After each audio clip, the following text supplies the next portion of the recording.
Hey guys, how are you doing? And do you like the quality? Ichabod, let's see, go ahead and talk, see if they can hear you. Hello, ladies and gentlemen. Okay. It may just be gentlemen, at least for now. Oh no, that's fine, but yeah, no, I hope you guys like the quality. It's not too far behind. But yeah, this is me streaming on the new Omen, and yay, I'm excited. So we're still going to touch upon the Vic Mignogna stuff a little bit, but we're also going to discuss another topic just to give everyone a breath of fresh air.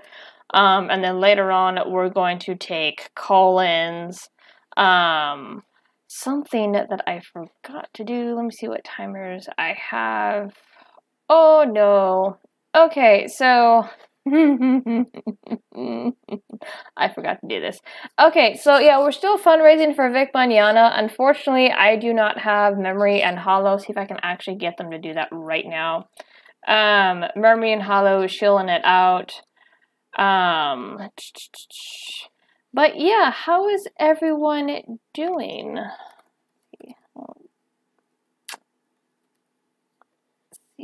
I had a lighter explode on me today. What do you mean? So, it was one of those butane lighters that you fill in through the bottom. I was filling it, and to test it, you have to, like, click it to make sure that it's releasing the gas. And I don't know what happened, but, like, the bottom piece that holds the gas in popped out, and when I was clicking it, it ignited the flame, and it just blew up. I am missing, like, all the hair on my right arm, and some of my eyebrow, and a little bit of my actual hair. Because it just burst into flame. It was crazy. Wow, that's pretty messed up. I know for me, I went to the dentist and the first time in 6 years. So I found out that I have to get my freaking wisdom teeth pulled out. Yay! And the reason is it's actually pretty damn stupid. So like I said, I haven't been to the dentist in 6 years, and I technically have 9 cavities. Now, 3 of them are fillings that need to be redone because they were done when I was like a teenager or a kid, so they're so freaking old. And then there's 2 new ones. And then there's 4 more, but they're all 4 on my cavity, or all 4 of my wisdom teeth, but they can't get back there to do anything. So it's just like, yay! And I was hoping to keep them in because I've had dentists for a couple of years now. I was like, oh well, they need to come out. No, they need to come out. No, they don't. Fuck you. Leave my teeth alone. So, or the last time I went to the dentist. So yeah, I have to go through a couple appointments to even think about going to the orthodontist I was referred to. Because I also have gingivitis, which the freaking medical mouthwash is so disgusting, and the taste does not go away. It like ruins the taste of everything. So I was like, oh, I hate ya. Flying Falcon says, yeah, 6 years, yeah, you need work. Yeah, going to the dentist is really expensive. Thankfully we can afford it now, and then it had some extra financial help, which is always good. But yeah, let me see on those timers, cause, let's see, oh, thank you. Okay, but so yeah, we're talking about, for those of you who have not been, following what's been going on, with the Captain Marvel movie, cause I've watched it a little bit here and there.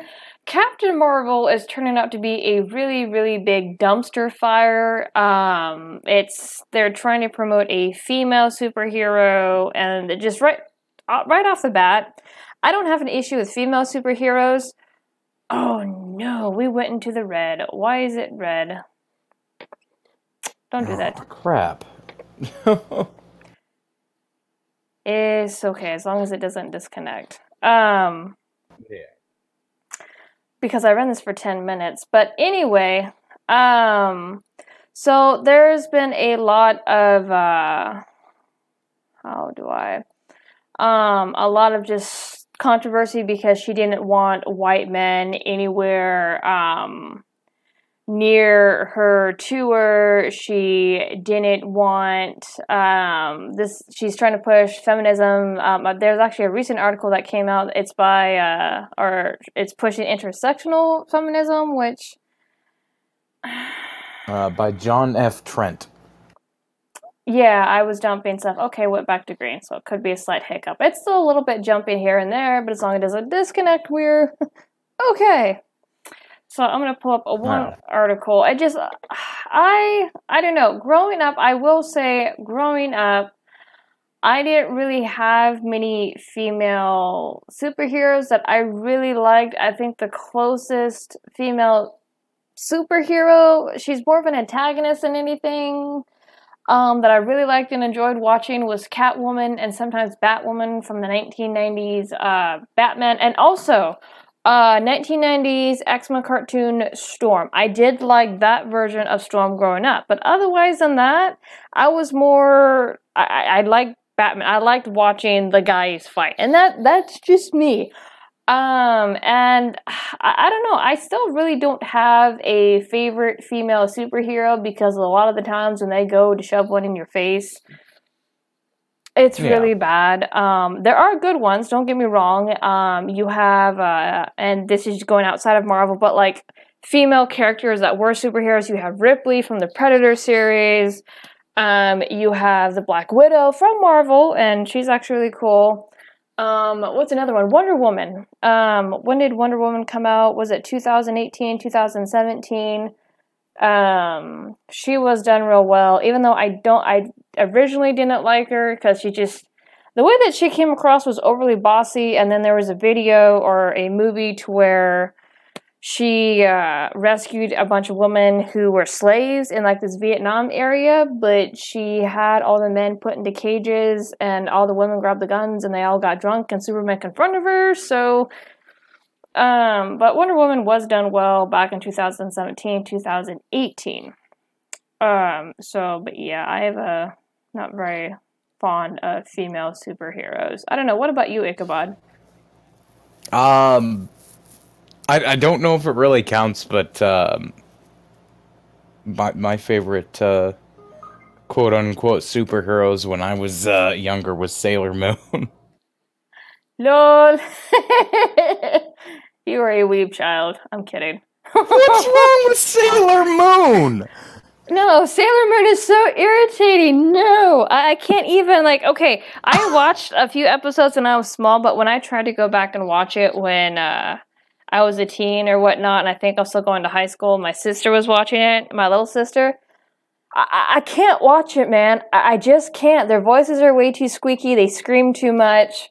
Oh yeah, it absolutely doesn't hold up today.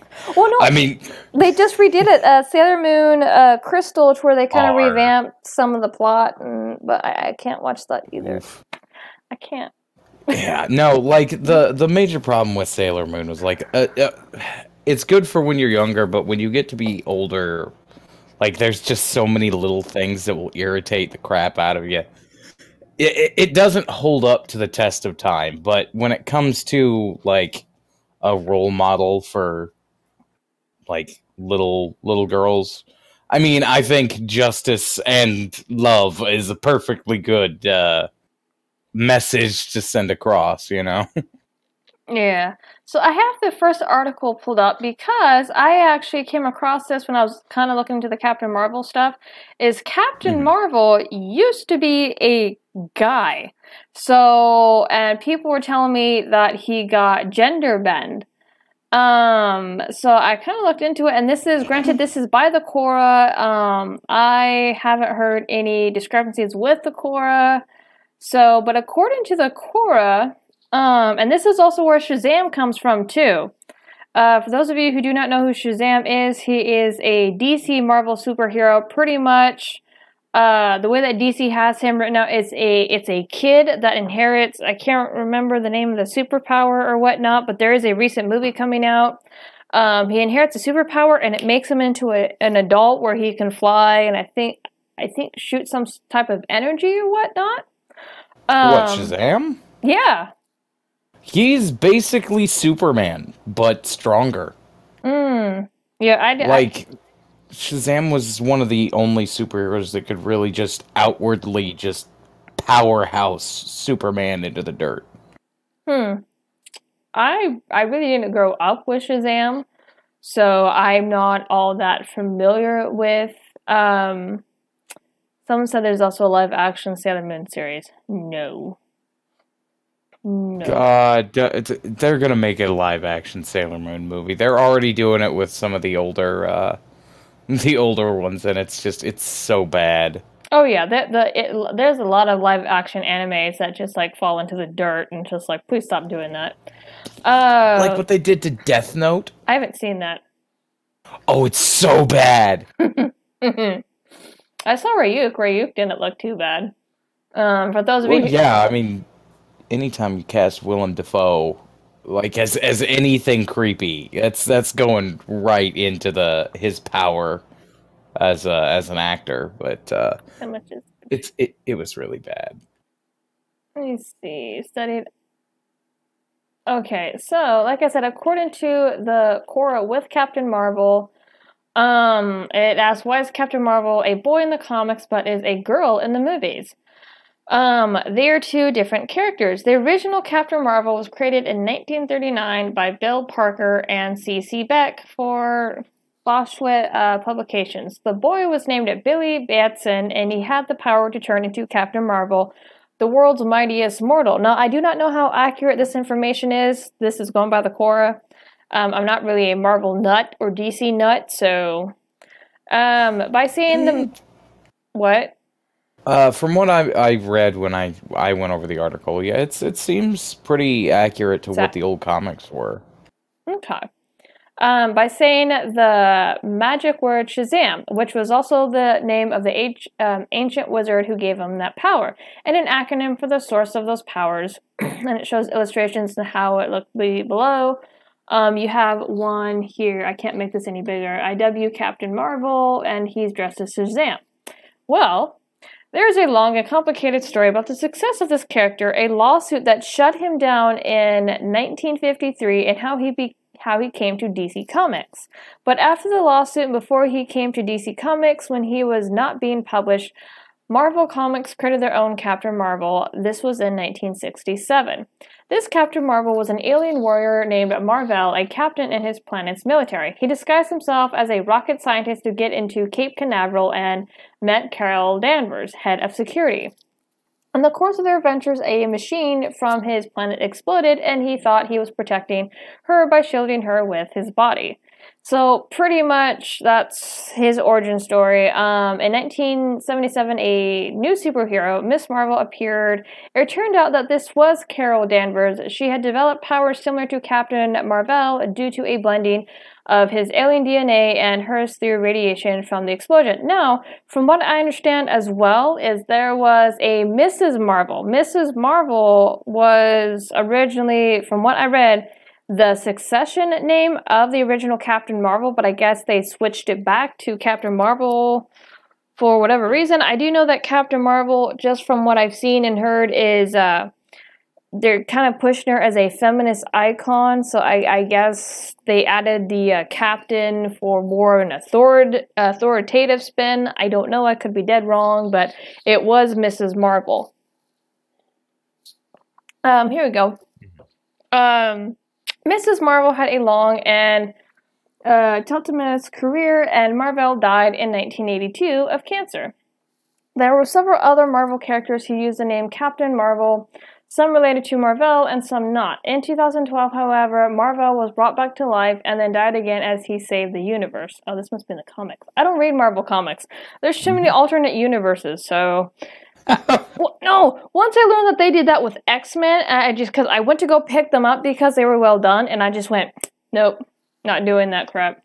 Oh, you should try to make sense of the Batman multiverse. That is just No, Mess. There is a pendulum where he's a vampire in one thing, and he goes on a killing. No, I know Batman is more a vampire. Yeah, no, he was a Batman a vampire in one of those alternate universes, and it's just like Batman's more convoluted than Marvel. I don't touch Batman comics either. I'll stick to the shows, thanks. I know that there was one that was like running in the same storyline where one of them was the Batman like we know, and the other was the dad, and it turned out that Bruce and Martha were the ones that got murdered. So the dad turned into Batman instead of the son, and it's just a mess. Yeah, there's actually, you kind of got that backwards a little bit, because maybe that's one alternate universe, but the one that I heard about is that Martha Wayne became the Joker, Martin Wayne, I believe that's the dad's name, became Batman, and Bruce was the one that was killed that night. Yeah, it was because Bruce had ended up getting killed. Yeah. Let me touch base with the, oh good, the timer is going. So, yay. Memory and Hollow are working. Okay, so, let's see. Should have had Spielberg to make it. Oh, talking about Captain Marvel. She was actually pretty good. The battlefield accuracy was very, very good. Yeah, no, she was Israeli war vet, the actress that played Wonder Woman. I almost did not watch that movie because it turned into a freaking dumpster fire. But I'm glad that I saw it because it was good. The villain was kind of meh. It was actually, you need to go away for a while. I love you, but that's not gonna happen. Once again, I grew up with DC cartoons in the 1990s, so I was familiar with Diana's lore and story from the cartoons. So to me, the villain in the actual movie was just kind of meh. It was actually kind of disappointing, but I did like her and her performance. Let's see. Tyro seems to know a lot about Captain Marvel, so... Tyro. She was the second Captain Marvel. Captain is her military ranking. Yeah, that's in the movie. Began as Mrs. Marvel. Yeah, see, like I said, began as Mrs. Marvel, and then I think they threw the Captain Marvel in there as more authoritative, even though Captain Marvel, from what I understand, is a male version of the superhero. Carol became Captain Marvel as a publicity stunt. Yeah, it's a feminism power play, and I'm not watching the garbage. It's already a massive dumpster fire. Comic fans and Star Wars fans are creepy and obsessed. Oof, that one hurts. I'm a Star Wars fan. That cuts deep there, Falcon. I'm somewhat of a Star Wars fan, but I'm not that so much delved into it as like, oh well, this Jedi was more powerful than this one. No, I do know that like when it comes to my opinion of Star Wars, that Disney done goofed and now it's being shelved. The entire series is being shelved for like a year or so to help the fans heal, and they're still gonna drop episode 9, I believe. Now I will say something too. Is I did, in middle school, I did read the Star Wars books, the ones that came after episode 6, the real Star Wars series, because it's now considered the legendary series, to where Han Solo and Leia get married or whatnot, and they have 2 children called Jenna and Jaken. Jason. It's Jason. Okay, Jenna and Jason. It's Jason, yeah. I always thought it was Jaken, I don't know why. But so I did read... Oh yeah, no, like... If you want to get into expanded universe, we could be here all day. Well, no, I liked the book series. It was granted they were small books and it was 6th grade, but I don't care. I liked the story. I think I read quite a few of the books to where Luke Skywalker had his own academy. Jenna and Jason got kidnapped by the Empire and were made to fight each other. Jason snapped. So it was a good storyline. So when I heard pretty much about episode 7, 8, And I was surprised to see Kylo Ren. I'm like, where's Jana and Jason? Where are the solo kids? So yeah, that's a whole nother bucket of work. To be fair, Kylo Ren is supposedly a combination of Jason Solo and Ben Solo, which was I think secondary kids.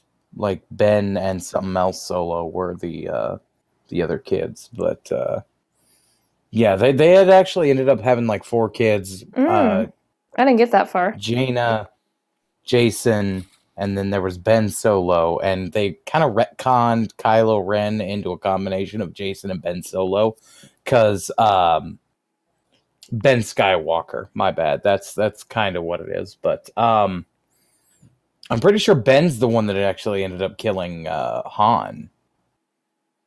I didn't get that far into the books. So, like I said, this is 6th grade. I found them, and because my parents had shown me Star Wars episodes 4 through 6, and then episodes 1 through 3, so I'm going, yeah, okay, this is something I can read and get into, because 6th grade, they make you read for homework. Tyro is apparently so much more versed in this than me, because I read the expanded universe stuff down into Avalon. It was Jaken. It was Jaken. Like, it's pronounced Jason. It's Jake. Shut up. That. But yeah, no. Like I read this stuff when I was like 20, and I am 30 now. Yeah, see, even Tyro said it. Jason. Shut up, Tyro. Jason. You're not helping. Anakin went dark side and died against. Yeah, see, I didn't read that far into the books because I didn't know where to pick them back up after 6th grade. So they put the sequels to shame. Yeah, like the expanded universe stuff was so cool.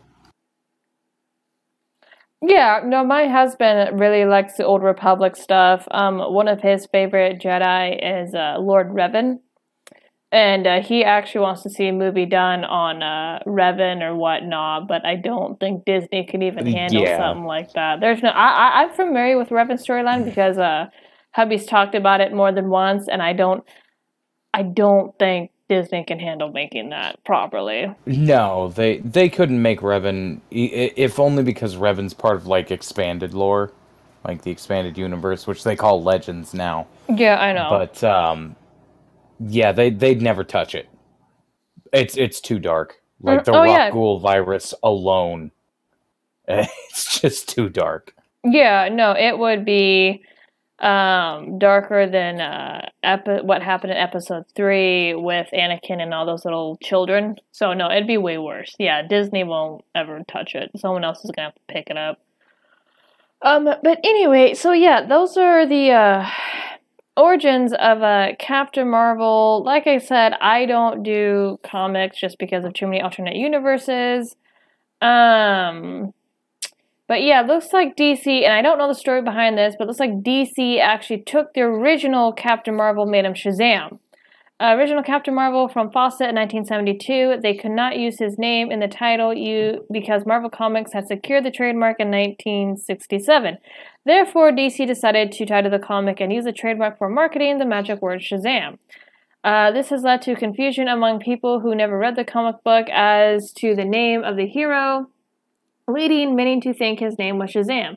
In 2012, DC rebooted their entire line of comics and reimagining many of their characters. One of them was this Captain Marvel, and this new version with a new costume, new powers, and new backstory, although still alter ego of the boy, Billy Batson.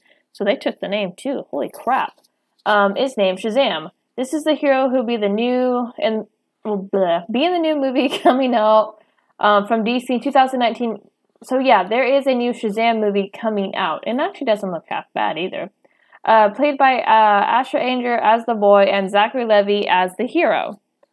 So yeah, I don't know the story of why DC was able to get the original Captain Marvel. That I don't know even how that stuff went down. As much as I don't normally suggest like somebody like coming in midway, it really looks like Tyro knows a lot more like about this than than the articles are even telling us. Because he says in the By the Hearth reactions, after Captain Marvel died, the second Captain Marvel was Monica Rambeau, an African-American woman. That's why Carol Danvers was Miss Marvel. Marvel's son was also Captain Marvel for a time. They made Carol Captain Marvel for publicity. Yeah, no, I don't mind bringing him in if he wants to come in. I'm a little bit familiar with him. He did a video for Save James, and I started watching his stuff. I don't care if he wants to come in. He'll just have to jump into the hallway so we can pull him in. You know, that's fine. Yeah, let's bring on a Captain Marvel nut. Better conversation that way. Yeah, he's just in general smarter than me about this stuff. No, that's fine. Yeah. If you got time, Tyro, pop into the hallway, voice chat, and I'll pull you into the By the Hearth area. I'll pull up the next article while we wait. Actually, let me see. Do these in order. Yep, let's do this one first. Let's see.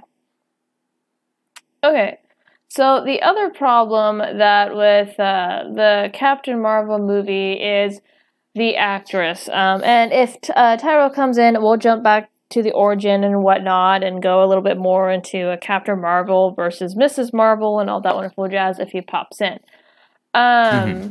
But yeah, no, Brie Larson is the actress for Captain Marvel, and she cannot seem to keep her fat mouth shut. And the reason why I say that is because she's been demonizing, especially white men, left and right. Like, she didn't want them on her press tour. Like, if you were white and a guy, she didn't want you snapping pictures. She didn't even want you being there.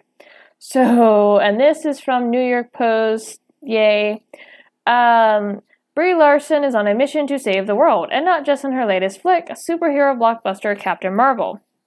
The Academy Award-winning actress might be the star of the first female lead Marvel movie, but that's not the only glass ceiling she plans on shattering. God, I cannot read. I don't know why. The 29-year-old Room actress. Wait, she's from The Room? That movie? Okay. Hey, hang on, I gotta Google this.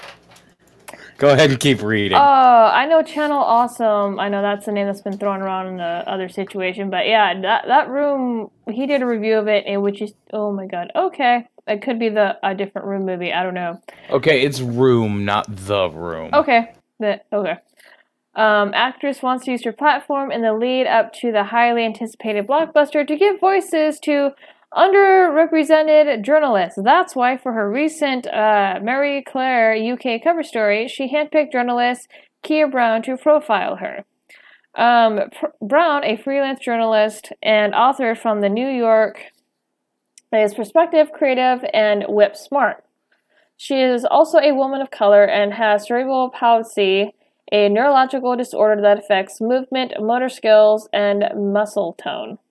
Okay, let me stop right there. I have nothing against disabled people. So, but if you have a tour which is constant movement, crowd shoving, camera flashing, possibly shoving your butts in and out of a car, and you're going to choose someone who can't physically move around very much. I mean, granted, I don't know the woman, so I'm not bashing her, but you would think you'd want a journalist who was in at least physical shape or someone in good physical condition to keep up with everything. That's just me. Larson, a fierce advocate for sexual assault. Oh my god, get the fuck out. Get the fuck out. God damn, I'm so tired of these bimbos virtue signaling. Survivors told Brown... Dude, no, man. I swear to God, because we're going to talk about the Vic Mignogna stuff, a little bit more of what's happened over the past week. But I'm so tired of people trying to freaking talk for me and legitimate... Just shut the fuck up. We don't need your help because you make us... No. People do it for disabled people too. Trust me, I understand. They've been doing it for LGBT people since LGBT became a thing. Oh, I know. Feminism has just like munched on everything. It attached to LGBT. It attached to freaking Islam of all things. It's like, it's like a disease. Go away. To be fair, so is Islam. Shh. Told Brown in her interview for Marie Claire that she was sick of big press tours being overwhelmingly white and male. Well, I am sorry, that seems to be the people employed. So if you try to alienate most of the press... See, here's the thing. For all the people that scream diversity and try to shove so much quotas, isn't it ironic how much more less they end up if they just let the natural flow of things just continue on? Anybody else picked up on that? And it also depends on the area, too, that you're trying to get journalists from. I just... You know, just as like a momentary pet peeve of mine, have you ever heard somebody call something reverse racism? Yes, I hate the word. There's no such thing. Racism is just freaking racism. Anybody can be racist. Yeah, no, like, that's kind of the point. Like, reverse racism would just be, like, not being racist. Yeah. That's just what reverse means. Yeah, pretty much, but they... Checking on the feed here. Yeah, that's just always really bugged me, because it's just like, do you believe reverse racism exists? I mean, yeah, it's called not being racist. That's the determinative factor of reverse. Yeah. About a year ago, I started paying attention to what my press days looked like and the critics reviewing movies, and noticed it appeared to be overly white male. Oh, because that's so bad. You have the main fan base canvassing you, but you're gonna demonize them and push them away. You're real freaking smart. She said. So she reached out to the USC Annenberg Inclusion Initiative. Huh? Okay. They put together a study that found that of the 100 highest grossing movies in 2017, 67% of top critics were white males. Who cares? Less than 25% were white women, while 10% were men of color, and 2.5% were women of color. Oh, okay, why the fuck does it matter? It doesn't. See, this is how movies bomb. And there's another article that we're going to pull up because the projections a few days ago were in the toilet, but with the Captain Marvel movie, but somehow miraculously, I think it's up to a higher number now. But no, the projections actually started to get predicted lower and lower and lower. I think right now it's between 40 to 80 million. I could be wrong. Somebody could be fudging numbers, but you know, you don't do this. You don't bite the hand that feeds you. Honestly, if I were to make a prediction, and I'm no razor fist here, I don't get to spin in a circle and go, fuck you, I was right. But when it comes down to it, if I were to actually predict, I would say Captain Marvel's gonna barely break even. It'll make the budget back, but that's gonna be about it. It's not gonna do anything because here's what you idiots don't understand. Here's what these people don't understand. When you alienate the evil white male, you're alienating fathers, brothers, uncles who could possibly be wanting to show that crap to their daughter. But guess what you just did? He's not going to want to show any of that garbage to his daughter because he goes, you know what? This portrays a message that I don't want taught to my daughter for her to be seeing a certain group of people as evil because somebody has a stick up their ass. So, no, way to go. Way to go. No, nobody ever thinks about that. You're alienated parents who are going to possibly show this to their children and introduce them to the superhero and start a new generation of fans, but y'all don't think about these things. Stupid people, man.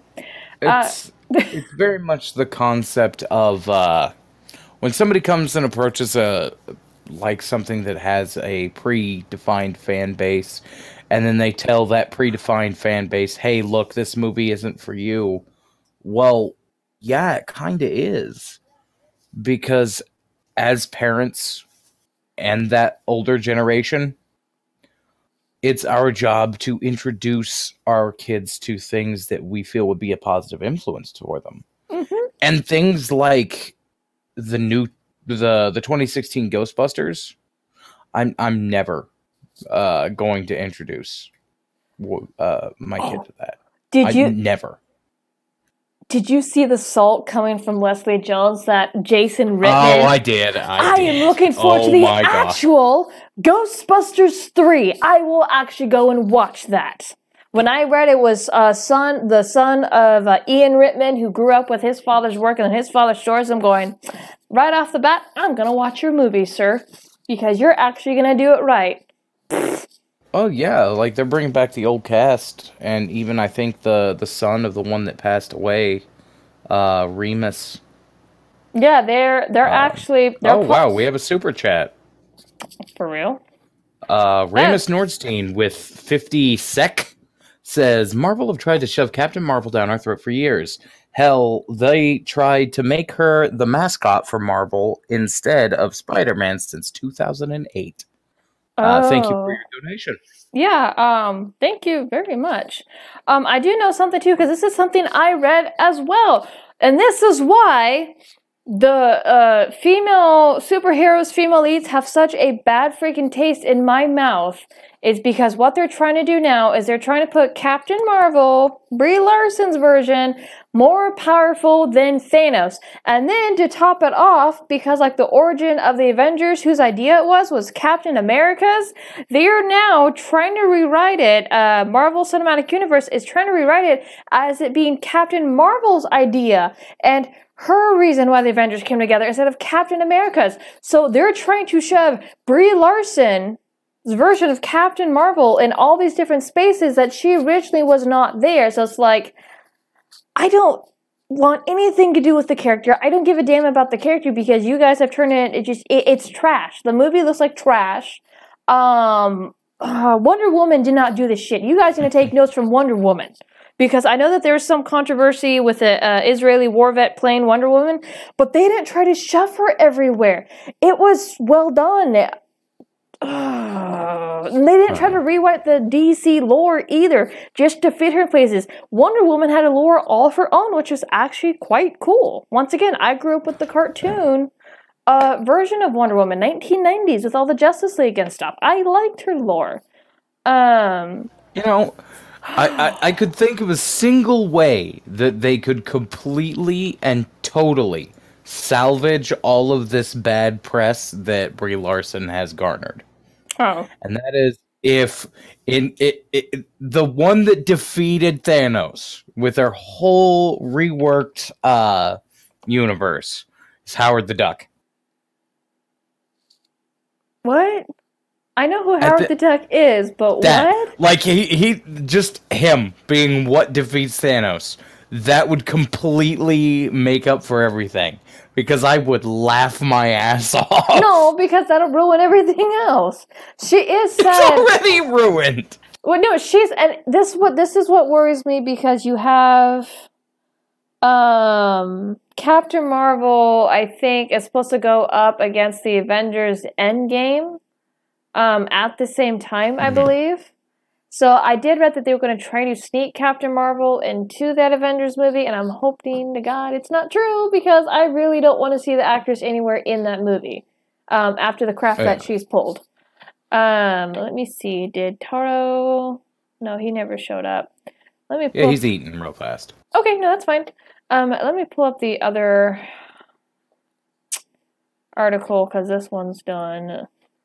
About the projections, about the intersectional feminism, or about Rotten Tomatoes? We'll go with the projections first, because this movie did have high projections. I think it was at 160 million, and then it dropped to 100, and then it dropped to 80, and then I'm thinking right now, I would have to look. Actually, let me pull this up real quick. Captain Marvel box. I can read out the article if you'd like. If you want to. I'm going to try to see. Yeah, I can do that while you're looking up stuff. Oh, it lowers again. Captain Marvel projections are all over the place by Matt McGloin. Sorry, I had to say it like that. The various Hollywood trade sites with their sources have been projecting the Captain Marvel box office, which currently ranges from a high of 180 million to a low of 80 million. Likewise, various polls have been stating the film will either be the best or second best of the year, with ticket chain outlets offering sales were high in the first 24 hours of going on sale. As we see, the numbers are all over the place. So let's take a look. As I stated in my previous article that blew up the internet earlier in the year, following the NCAA trailer and when tickets initially went on sale, Captain Marvel was projected to open as high as $180 million, leading to the speculation of Black Panther numbers, $202 million opening. However, the projections have since fallen quite dramatically, as a recent deadline offered Captain Marvel could open to a low of $80 million or with a higher number of $120 million. The Hollywood Reporter, in their report about the box office winter blues, now suffers similar numbers, stating tracking suggests Captain Marvel will open to $120 million or more. So the judging by the Hollywood trade site sources, it seems as if the movie business is taking a more conservative approach to Captain Marvel's numbers than what many fans were hoping for or have been trying to promote themselves. What is also interesting about Captain Marvel's box office projections is that it correlates to the controversy surrounding Brie Larson and her feminist comments, and comments about white dudes. The box office projections were initially really high, but following Larson's comments, they're now lower. No matter what side you're on, if you are on the side at all, there can be no denying that Captain Marvel controversy is going on. All you have to do is read the 400 or so comments on my previous article. Oh my god, dude, chill out. I could even give you screenshots of my Twitter. Okay, yes, I understand. You are super important, Matt. This isn't an article about the Captain Marvel controversy, save that for this Friday, but more of the Captain Marvel will open similar to Ant-Man and the Wasp, 75 million, or again, something like Black Panther, 202 million. Or how about in between? Marvel Studios president Kevin Feige is no dummy when he introduced the character first in the post-credits scene for the Avengers Infinity War and previous to their huge endgame finale.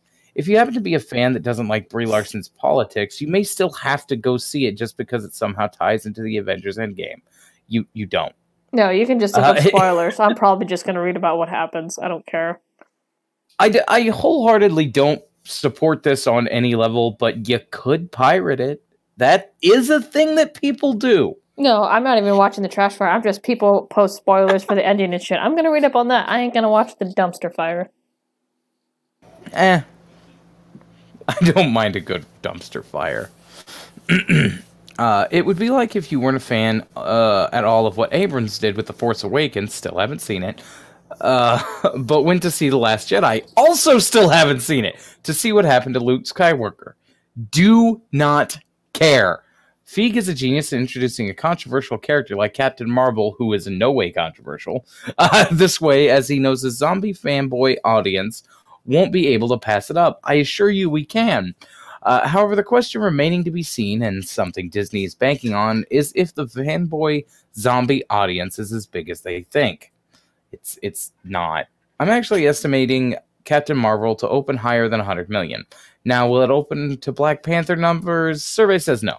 IMO, which is him trying to say in my opinion, as I don't think Brie Larson and the flick are getting the same support that Black Panther did, which is a lot of the aforementioned fanboys were hoping. That said, there are only about 2 weeks to go until the movie comes out, and if Brie Larson doesn't cause any more controversy, which she will, and they simply promote the flick as a form of escapism that everyone wants to see, maybe everything will turn out all right. What are your thoughts on the projections and tracking? Let us know in the comments below. Okay, so here's the thing. This is the absolute 100% thing about this Captain Marvel movie. It's going to break even. It's just like with what happened with Ghostbusters 2016. The moment you start to alienate the entire audience, you're screwed. Yeah. You've taken what was once the most... I hate to equate this to politics, but You remember right before the elections how Hillary Clinton got like wrapped up in that weird controversy of the spirit cooking thing? Oh yeah, with And she completely like didn't say anything about it? Yeah.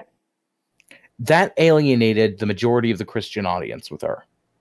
Because she didn't directly address it and disavow the situation, it completely alienated the Christian voting bloc, which is one of the largest in the US. Keep in mind that she also alienated male voters, white women voters, and several African American voters due to her, super predator comments way back when.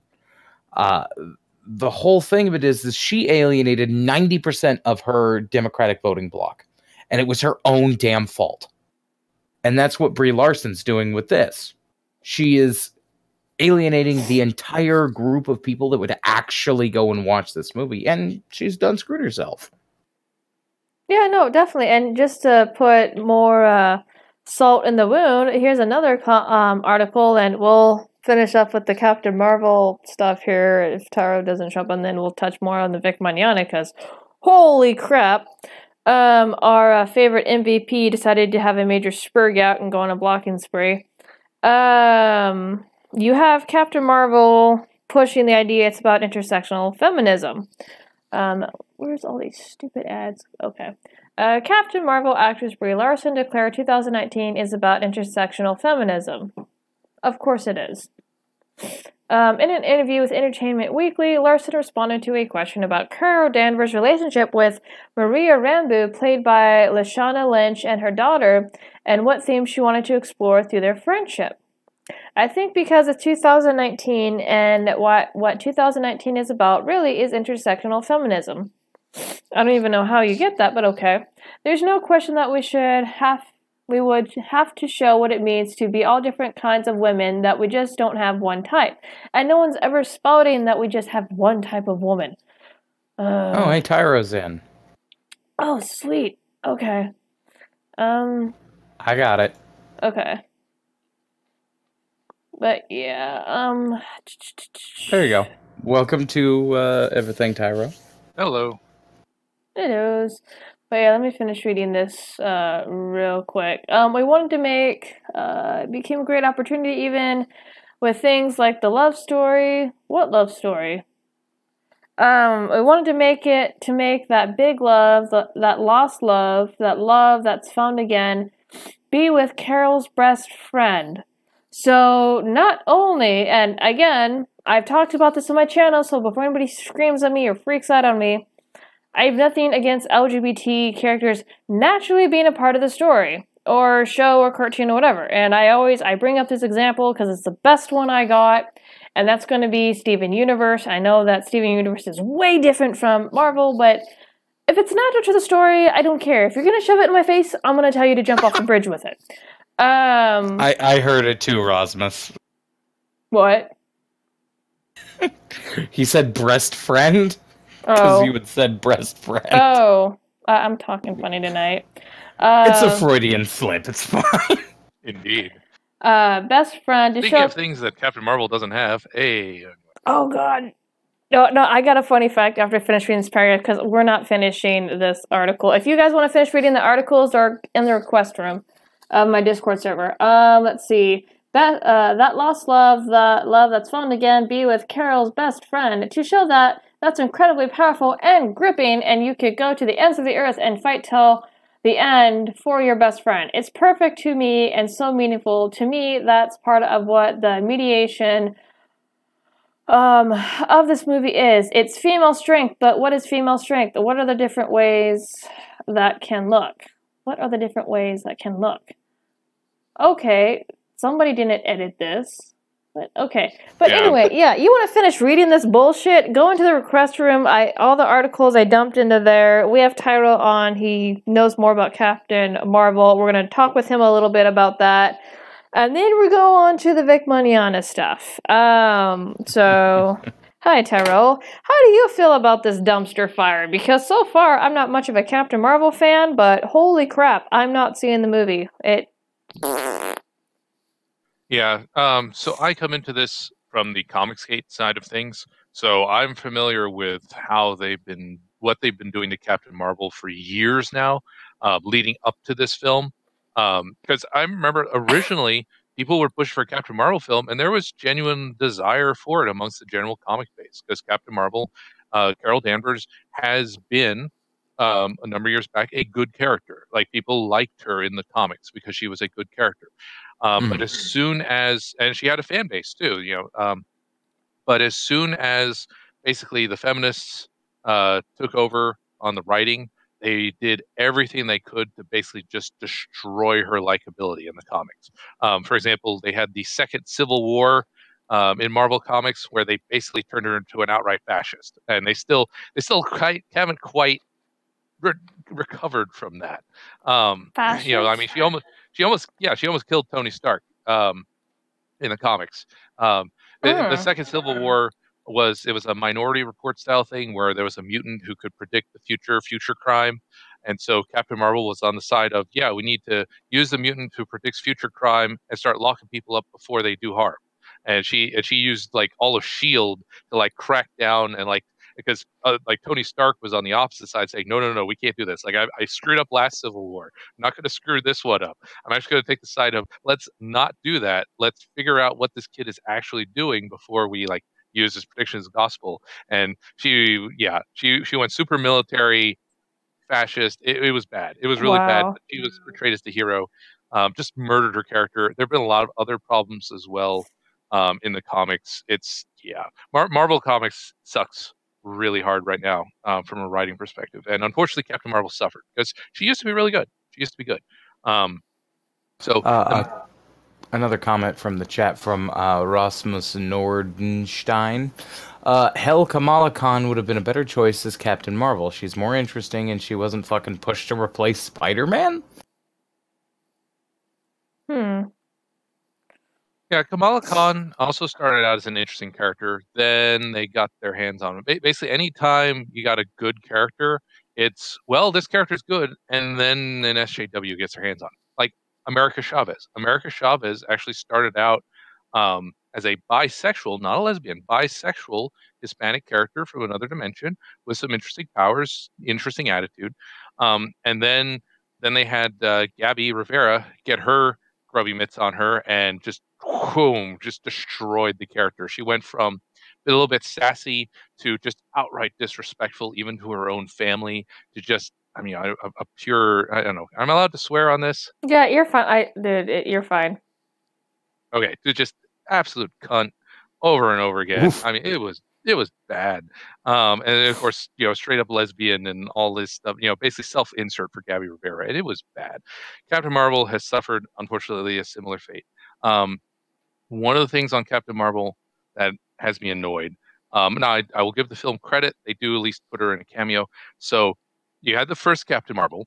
It was Marvel, Alien, Kree, iconic hero, blah, blah, blah. They killed him off with cancer. Again, very iconic story. It's the one they reprint all the time. Really, and it's a good story. The second Captain Marvel was not Carol Danvers. The second Captain Marvel was Monica Rambeau. This was in the 80s. Monica Rambeau, she now uses the code name Photon. She's an African-American woman who has control over light. So here we have in the 80s, the second Captain Marvel. Oh, look, she's a black woman, and she's a leader of the Avengers. And I mean, which by today's standards, oh my God, that's so progressive, blah, blah, blah. Yeah, guess what? Comic fans didn't mind. There was no protest about it. No one had any problems with it because she was well written. It was a good character. And it was the people who were like, oh yeah, that's a natural progression of her character, seeing her step up like that. Cool. No one complained about Monica Rambeau taking on the Captain Marvel moniker or taking on the Avengers because the writing was good in that era. And so when they did it, though, in the modern times, you had Carol Danvers starting out as Miss Marvel, because she was a contemporary with Monica, by the way. And Monica Rambeau is in the film. You see her in the trailer. She's the black woman who's piloting the jet. So, like, you have Carol Danvers, the other pilot there. That's Monica Rambeau. I think they changed her last name, though. Her first name's still Monica. I think her last name's different in the movie. But then when they had her upgrade to Captain Marvel, like Miss Marvel, I mean, she was, hot. She wore a leotard. She She was very well endowed, and the artists drew her in a very attractive fashion. They switched it over to Captain Marvel, and the mandate from on high was just basically just make her as sexless and ugly as possible. Like, the art was bad on the book. That's one reason her books haven't sold. They've had to reboot Captain Marvel over and over again because people don't buy it because it looks ugly.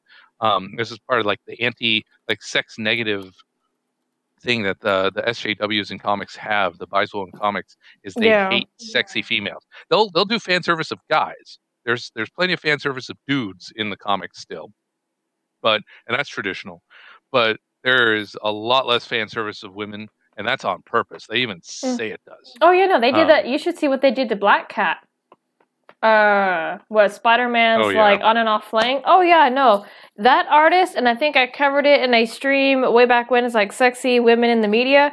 The artist literally took her looks and put it on Black Cat, and it looks ugly as shit. Yeah, I believe it. Yeah. No, those. I don't know. The standard for comic art is going downhill, and they're proud of it too. That's the other thing. You had Gail Simone bragging today of like, hey, I took over your comics. I'm sorry. Nope, not really sorry. And it's like, yeah, you're sorry that your book Domino went from 80,000 sales to 20,000, and it's on its way to getting 10,000, which is pathetic and terrible. Like, they're unapologetic about being failures at making comics. So that's the comic side. That's the Comicscape background. That's where I come into this from is, oh my God, Captain Marvel, what are they doing to you? Please stop. Stop mutilating Carol Danvers in the name of ideology. So when they first announced the movie, this was actually still during the good period, so we will look forward to it. And now people were wondering, it's like, well, Kevin Feige has a good track record leading up to this. Like, we have, Winter Soldier, which condemns the deep state, what we now call the deep state. We have Civil War, which was critical of the UN, which was really nice because Cap is right. We have Infinity War with Thanos, and I mean Thanos's Green New Deal is the snap and wiping out half of the universal population. That's the Green New Deal right there. Tyro. Yes. I'm just saying, if we're going to talk about a Green New Deal, we need to talk about the fact that you need the other grabby claw, goddammit. I need the what? The other grabby claw. We discussed this. I'm so lost. You have one grasshopper grabby claw, but the other is just a green hand. That is right, unacceptable. Yes. You need both grabby claws. I'm a mad scientist. Now the question is, am I a man who turned himself into a cricket? Or am I a grasshopper? Or am I a grasshopper who's turning himself into a man? That's the real question here. Anyway. Then you had Black Panther, which at its conclusion, it basically had Killmonger as Obama, talking about, hey, let's take Wakandan arms and send them to other groups to start overthrowing them. Kind of like what Obama did with Libya, right? Taking Libyan arms and giving them to ISIS and arming ISIS, so they got ramped up. You have Killmonger representing Obama, and then in the end, T'Challa says, "Hey, you know what? We should just, instead of intervening, we should just do like peaceful economic trade. That's the best route," which is Ron Paul. So you have Black Panther, which unapologetically endorses Ron Paul foreign policy here. It just dropped that into African American laps, and no one even got it. I'm doing a video on that, by the way. So you do have a track record here of conservative messages embedded into the Marvel films. And sometimes they get recognized. I think like Infinity War, people caught on that, hey, wait, this is making fun of environmentalists, isn't it? It's like, yeah, it is. It really is. So you have Captain Marvel. I mean, on one hand, like Black Panther was held up as, oh, it's Black Power, blah, blah, blah. And then it ends up being a pro-Ron Paul film.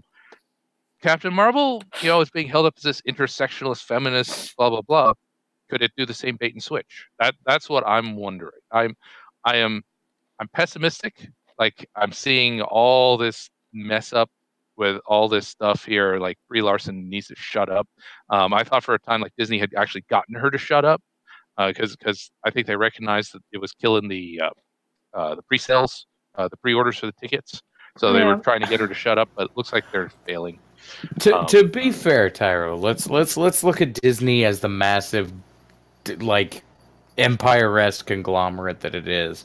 If they really wanted to, they could stuff Brie Larson into a cannon and fire her into the sun.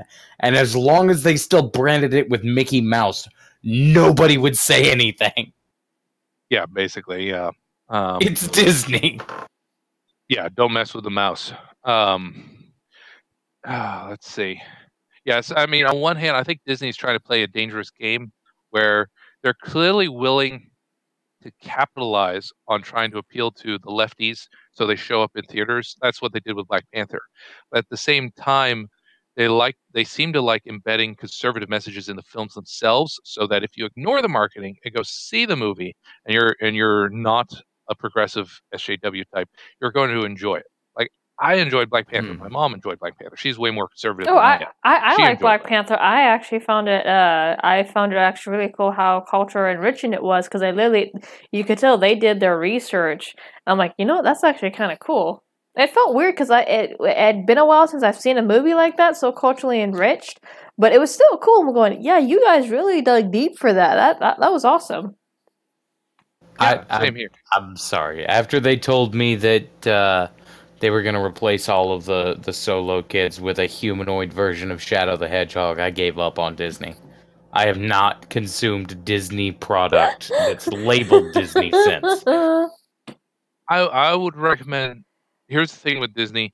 Disney is still a corporation, and they are still profit-driven, for what we can tell, more than ideological-driven, for the most part. If Star Wars doesn't sell, because we hate Star Wars, and I didn't go see Solo. I boycotted Solo. I'm going to boycott Episode 9. If Star Wars continues to fail, Kathleen Kennedy will be ordered to step down, and maybe we'll start getting decent Star Wars again. They're actually shelving it for a year. For a year or so, they're shelving that entire Star Wars, and whatever projects they had that they were going to go after Episode 9 got thrown in the trash. Yeah, I heard about that. They just need to do the Yoda movie. That's it. That's all there is to it. If they do the Yoda movie or the Boba Fett movie, it'll be back. But that's really all they gotta do. I would like it if they found some competent directors and writers and did the Obi-Wan trilogy that they were talking about, because Ian McGregor wants to do it, and I liked him. He was one of the best things in the prequels. I would watch a trilogy about Obi-Wan if you got rid of Kathleen Kennedy, brought in some competent talent, and like basically rebooted Star Wars with an Obi-Wan trilogy. I could go with that. Yeah. Or not with Rian Johnson, obviously, but take Rian Johnson's idea of a new trilogy that just basically ignores everything else and just starts, 200, 300 years later or something, so that the Skywalkers are a legend or something, but whole new cast, whole new universe, you just start fresh from scratch. That would also be totally fine, because then at least you can't screw up existing characters. Speaking of legends, Tyro, we really should get into the Vic Mignogna stuff. Oh yeah. Oh yeah, I agree. Yeah. Segue. Well, no, let's do this. This is actually a perfect time for a 5-minute breather. So I'm gonna kick over to a 5-minute break. Get up, go to the bathroom, do whatever. Meet back here at 9:10 Central. 10:10 Eastern, 8:10 Mountain, and then 7:10 Pacific. Okay, we get it. See y'all in 5 minutes. We'll be right back.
Okay, guys, we are back. So we are kicking over to the Vic Mignogna situation.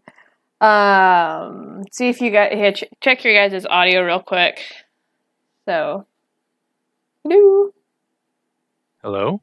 Okay, there we go. Just making sure everything's behaving. Well, no, still a little bit nervous because it's first stream on a brand new laptop. So, without further ado, let's kick over to the GoFundMe real quick. Because the last time we checked on it, it was at like 75,000. It's been slowly, actually, I shouldn't say slowly. It's been progressing nicely. So right now we are at $87,420 out of a $100,000 goal. And if you guys are wanting to donate, the link is in the description.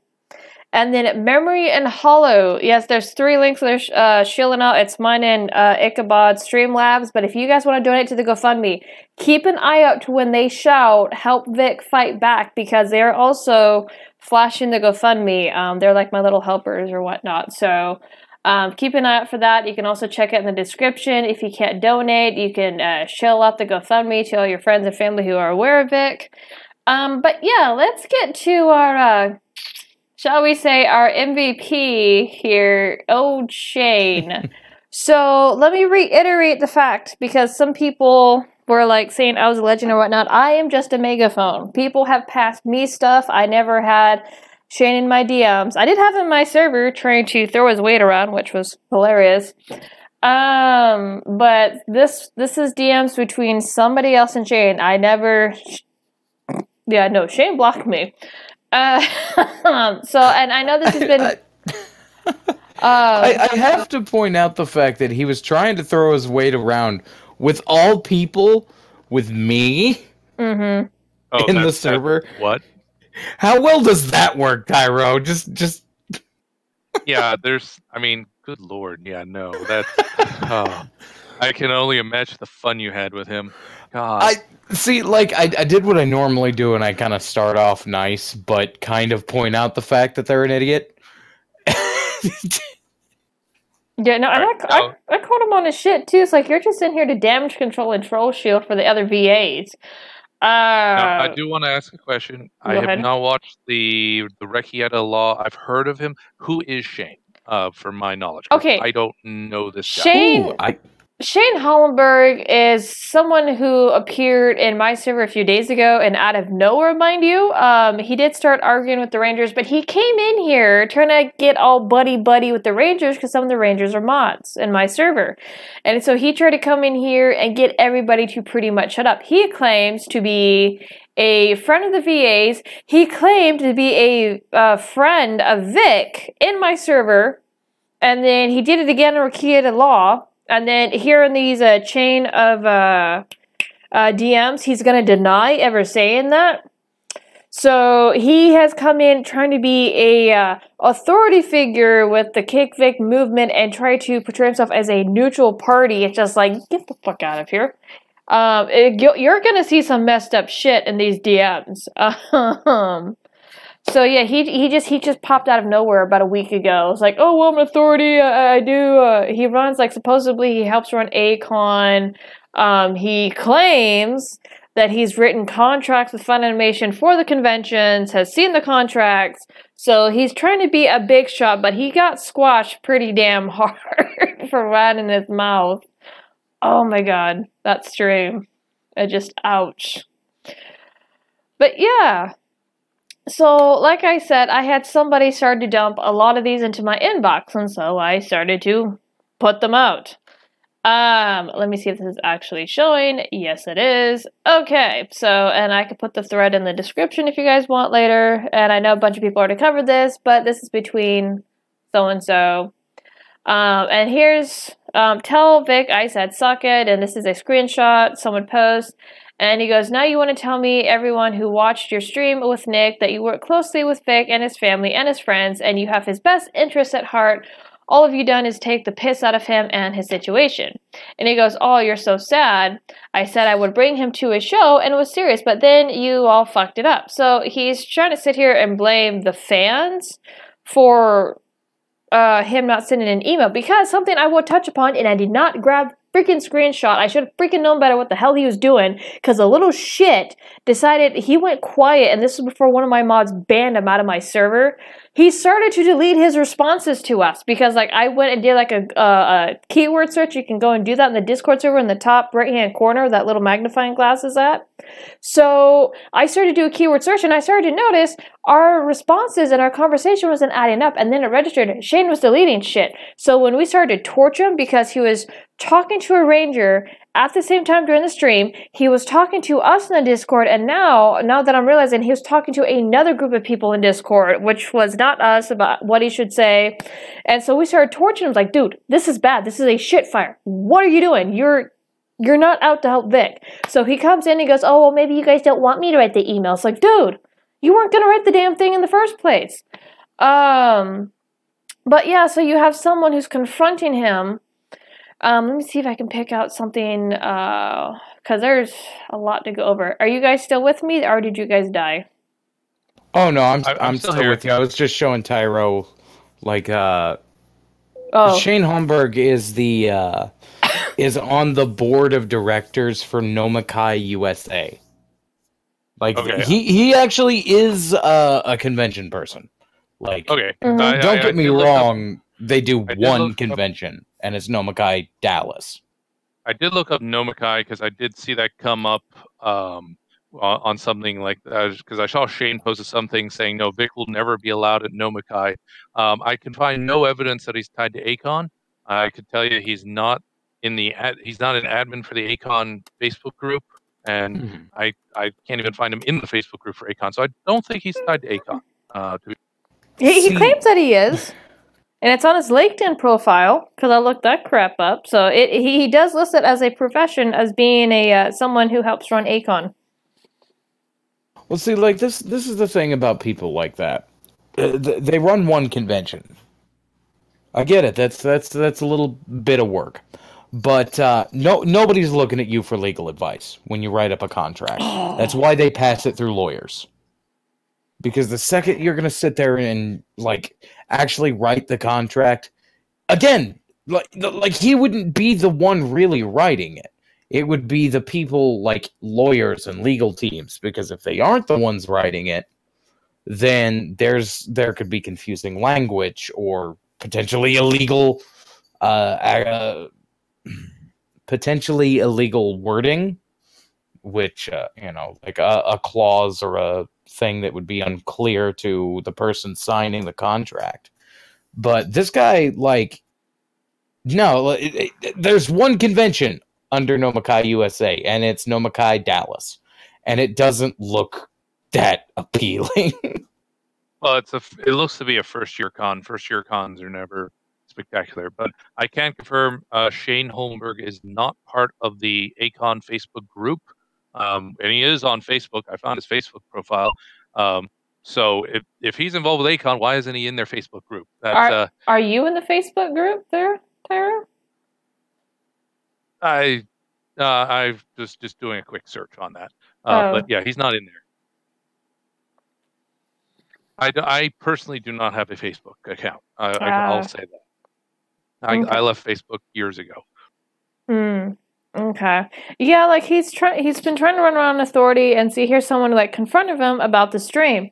Seeing his belief in Shane, you've shown us no proof you have any compassion for Vic. I'm sad you're the one ass kissing Jamie and Monica, etc., etc. You couldn't answer a single question, and that's how bad it was.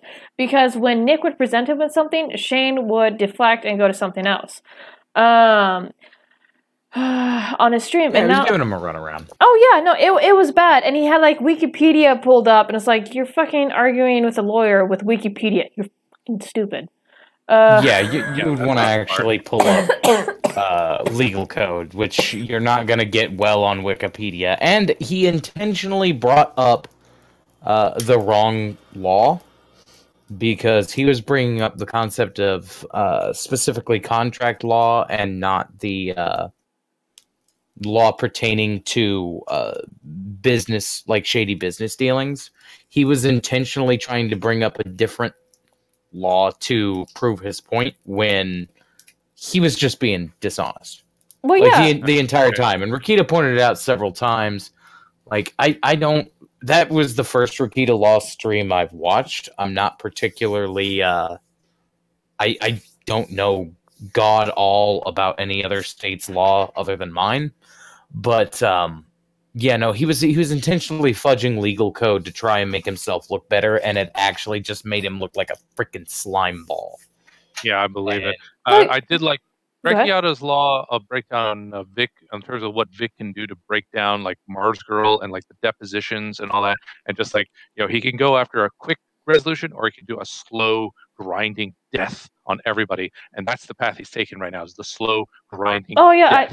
And I love that. Oh yeah, make them all freaking squirm, because especially with Mars Girl, I covered this and was it my last stream or the stream before? I actually had a fallout with, he wasn't really my friend or whatnot, but he was an acquaintance through Joy or whatnot, and I liked his content, I liked his stuff, but I had a fallout with Tipster Gaming, because when me and Mars Girl started to butt heads, she ran to Tipster and kind of got Tipster on my butt. Now, the first time, I should have taken the first red flag, because Tipster unfollowed me when me and her started to butt heads, so I got curious. I'm like, hey, buddy, did I offend you with whatnot, what's going on? And just, if you unfollow me, it's no big deal. But certain people I do go and I kind of poke at, like, hey, is everything okay?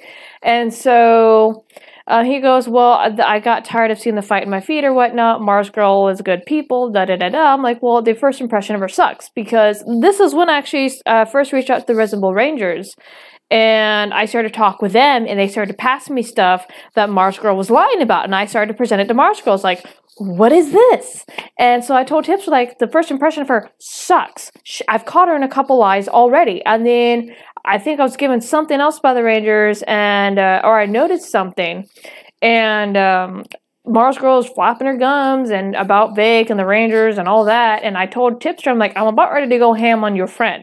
And so we started butt heads again. And out of nowhere, she comes to me. She goes, well, from what I understand, you attach to every freaking drama underneath the sun or something of that nature. And I'm going like, who the fuck told you that? No, I don't. Actually go look up my stuff.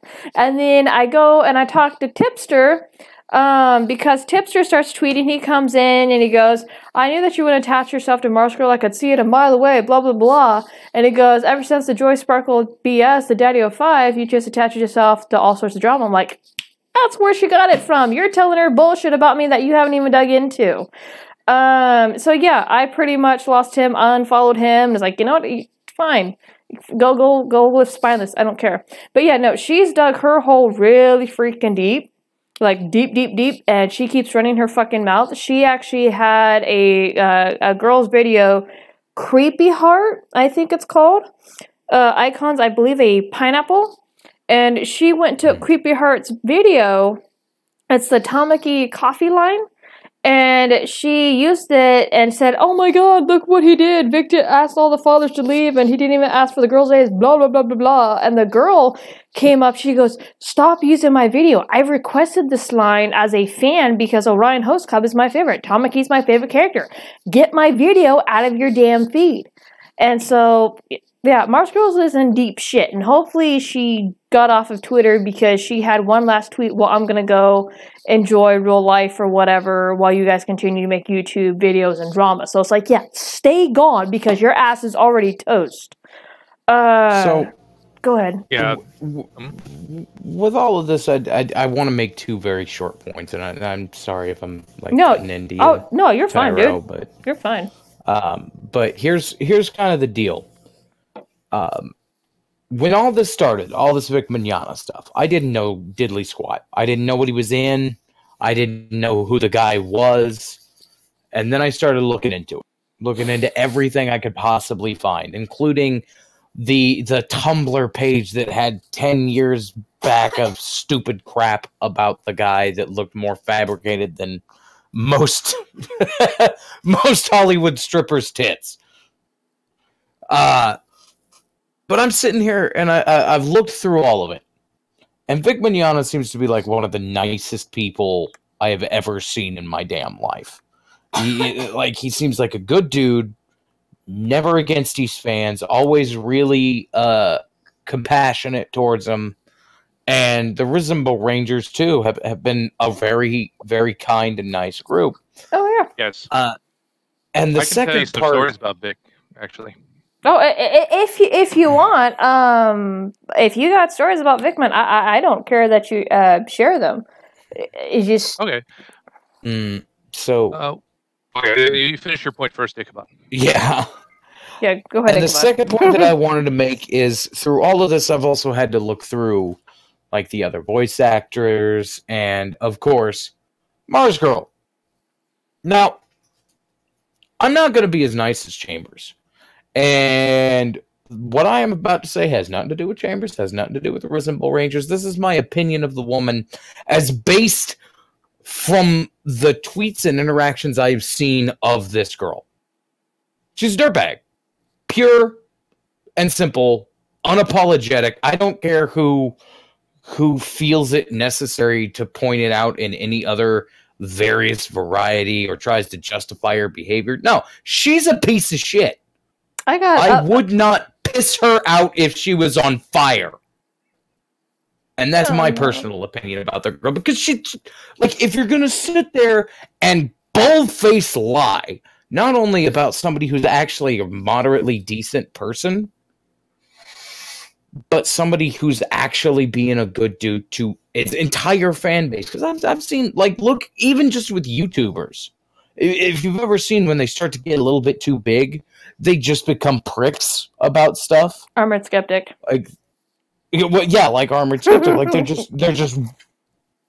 just completely detach from everything. Mm-hmm. And there are some that kind of stay good, and Vic's one of those people that sits there and seems like somebody who's actually a good dude. And for somebody to just outwardly attack that pure positivity that Vic kind of just puts out. No, fuck you. I have no use for trash like that in my life. I don't. I can't even begin to explain my distaste for somebody that absolutely worthless. And if you cannot see true positivity in your life and actually treat it as positivity, you might as well be Tonka. Oh no, what freaking I made a reference to Tonka, like with Shane, because Shane has his tweets on lockdown. I'm like, oh, you shouldn't have pulled a donga and challenged the entire internet to a war, you dipshit. That doesn't... since you're speaking, like, he's representing a first-year con. First-year cons are, I mean, it's stacked against them. Like, first-year cons typically fail. And with him saying stuff like that, we're just going to get out. People now know that Nomakai Dallas is not a con that is friendly to fans. People are going to say, wait, like, now that it's on my radar, I'm going to be telling a lot of my Texas friends, don't go to this convention. It is not friendly. It is not a good con.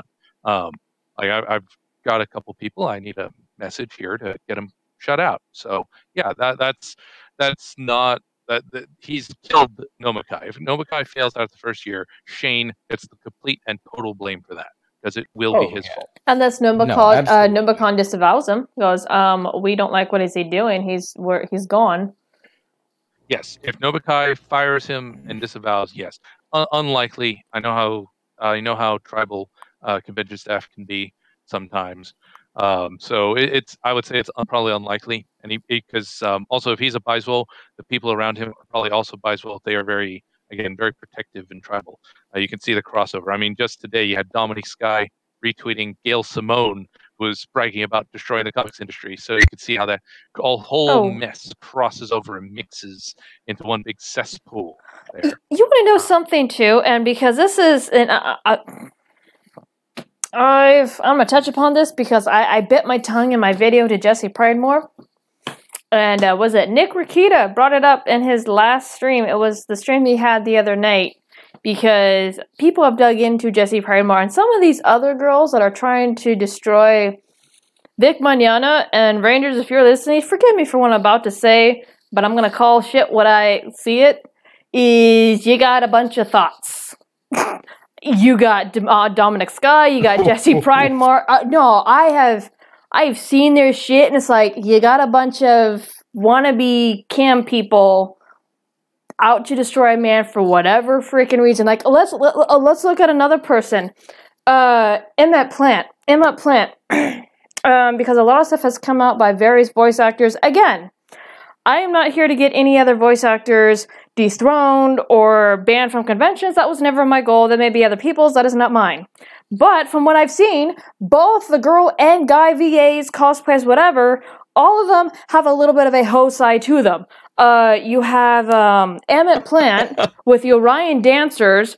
And I know it's a photo. I don't care, but what it's implied, you have them all in bed with him. And he has his arm around all of them. So there's one. You have, who was it? It wasn't the voice of Vegeta. You had one of the other actors, and I think it was with Monaco Real. They were all laying naked with each other, doing this. They were covered up. They were also laying naked with each other. What's another one? DC Douglas, filming in the airport bathroom. So it's like, you got a bunch of dirty people trying to bury Vic, and all of you... It's all come out that all of you got a bunch of freak... Yeah, I'm going to leave it at that because I think I've said enough. Probably going to get an earful later, but, you know. Like, here's something that I really do want to point out because I've seen some allusions to it in the chat about how the possibility of a actual suit would go. See, here's the real problem that is that Vic would face in a legal case. And again, like I said, I can't tell you anything but Kansas law. Mm-hmm. We could not possibly understand exactly, specifically, like, which jurisdiction the cases would be tried, because it really depends on, certain locations. But it's more likely than anything going to be in Texas. But yes, it will be Texas. One of the most important parts isn't even necessarily winning a judgment. It's about the PR. Oh yeah. Like the longer that Vic makes us think about it, the more it's going to get pushed. The more it's going to be put into the public eye. Because right now there's plenty of people already putting it in the public eye. Oh yeah. There's channels with a few 100,000 subscribers currently talking about it. Yeah. Like it's getting around, and you see somebody like Irate Bear. Irate Bear made a damn video about it. Irate Bear did, but like if it gets picked up by somebody like Felix, like Some Ordinary Gamers, anybody really with one of those higher audience counts picks up that story and talks about it, Funimation's going to start backtracking, and they're going to backtrack quick. And what really would be the harmful part about it is if they really start hitting with subpoenas, because depending on the outcome of the case, once information has been subpoenaed by a court, it becomes a matter of public record, provided it's not in a criminal case. Yeah, which Rick means already commented that he's going to do everything he can to get his hands on every document that comes out and make sure everybody sees it. He's already promised everyone, like, we will see everything that comes out from this, every communication from between Funimation, Rooster Teeth, every deposition, everything. He's going to dump it all. And you better freaking hoard that crap too, because they're probably going to try to steal it away. I'm dealing with another case right now, the Save James, which I'm going to put in a plug here. Save James hashtag. There was literally a court hearing, or there was supposed to be, to seal the court documents away, but I've been screaming on my channel, you seal that crap, I have everything, I'll drop it in a Dropbox and I'll blast it everywhere. So, if court documents do come out, I do recommend that everybody hoard it, and then just in case, create a Dropbox, because they'll probably try to seal that crap away. The important part of it is because it's a civil suit, once it becomes a matter of public record, that's just something that's going to be used to beat Funimation into the ground. Mm-hmm. There have been so many dubbing companies that have been trying to overtake Funimation for years, and this is the Achilles heel. Yep. I wholeheartedly point that out, because if it comes to the concept that a Japanese animation company cannot reliably count on basically consistent voice acting, because of these sorts of situations happening,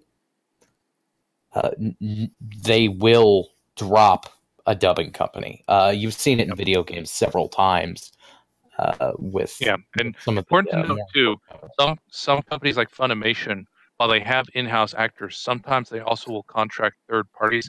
Taliesin Jeff, who was the voice director for Hellsing, he actually has his own studio with his own little cadre of actors, and so he'll get contracted by Funimation or contracted by his. So you could God see. damn! I'm sorry. No, okay. No, finish your point. I'm gonna go find it. No, continue because I got something hot to drop. Holy crap!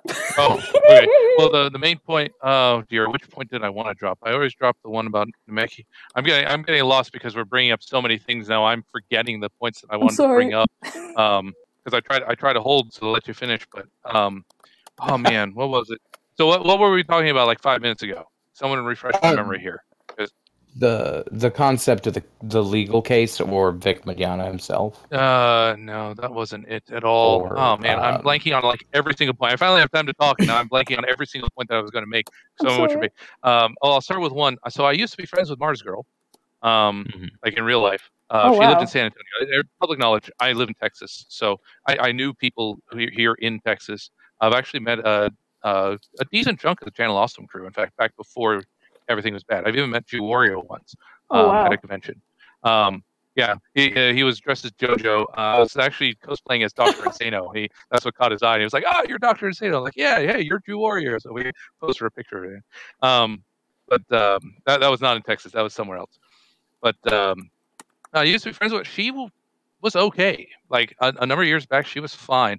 I've noticed that though, ever since she moved out to California, stuff like she's gotten kind of weird. She has not been the same person. I have also noticed that the Me Too movement has also really altered the way a lot of the female pundits and are behaving too. Like there's been a big behavior shift in the last couple years that I have observed.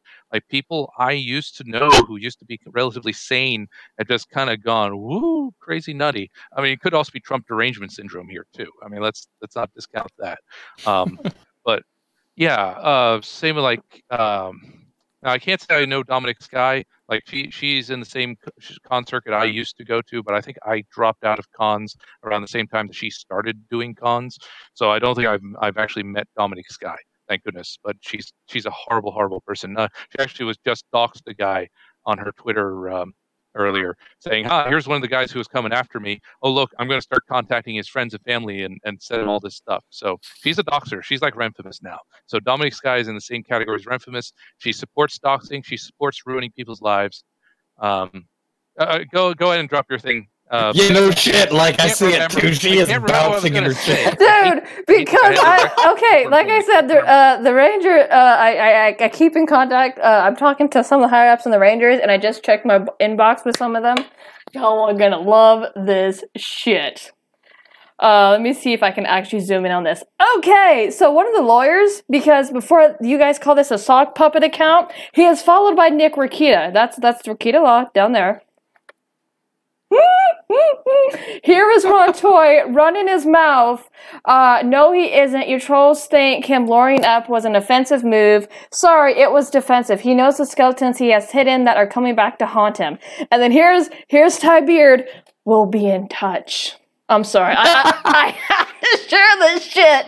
It's like, oh crap. Oh my god. Are we sure is that his actual account? Is that linked from his official website? It's followed by Rikita, so Rikita probably verified it. Let me see if Rikita says anything about it. But yeah, no, if he's following it... Oh, wait. Is this... Okay. Yep, no, here's Rikita, because Rikita is in contact, and he has specified this on his streams. He is in contact with Vic's law firm. He is not in the know as to what their strategy is, and he has said that multiple times. Shane, dunce bucket. But he's been passing stuff off to the law firm. So here's Rikita Law, because somebody asked, is this account even real? Talking Bear from, Kronowski is asking this, King Bear just say, and he goes 100%. So Rakita Law has verified this Twitter account. This is Ty Beard. So I would recommend, I don't think he's going to be saying much because he is a lawyer for Vic, but I'd recommend giving this account a follow. Let me actually drop this in the chat real quick. But yeah, so you have Beard now, I guess, starting to touch some of these guys. Oops! Well, like, one of the important things about that kind of situations with Ty Beard saying it the way he did, it comes off vaguely as threatening. It's not. That is your standardized PR response, and it's basically the concept of putting someone on notice. It sounds a little bit, because, like, we will be in touch.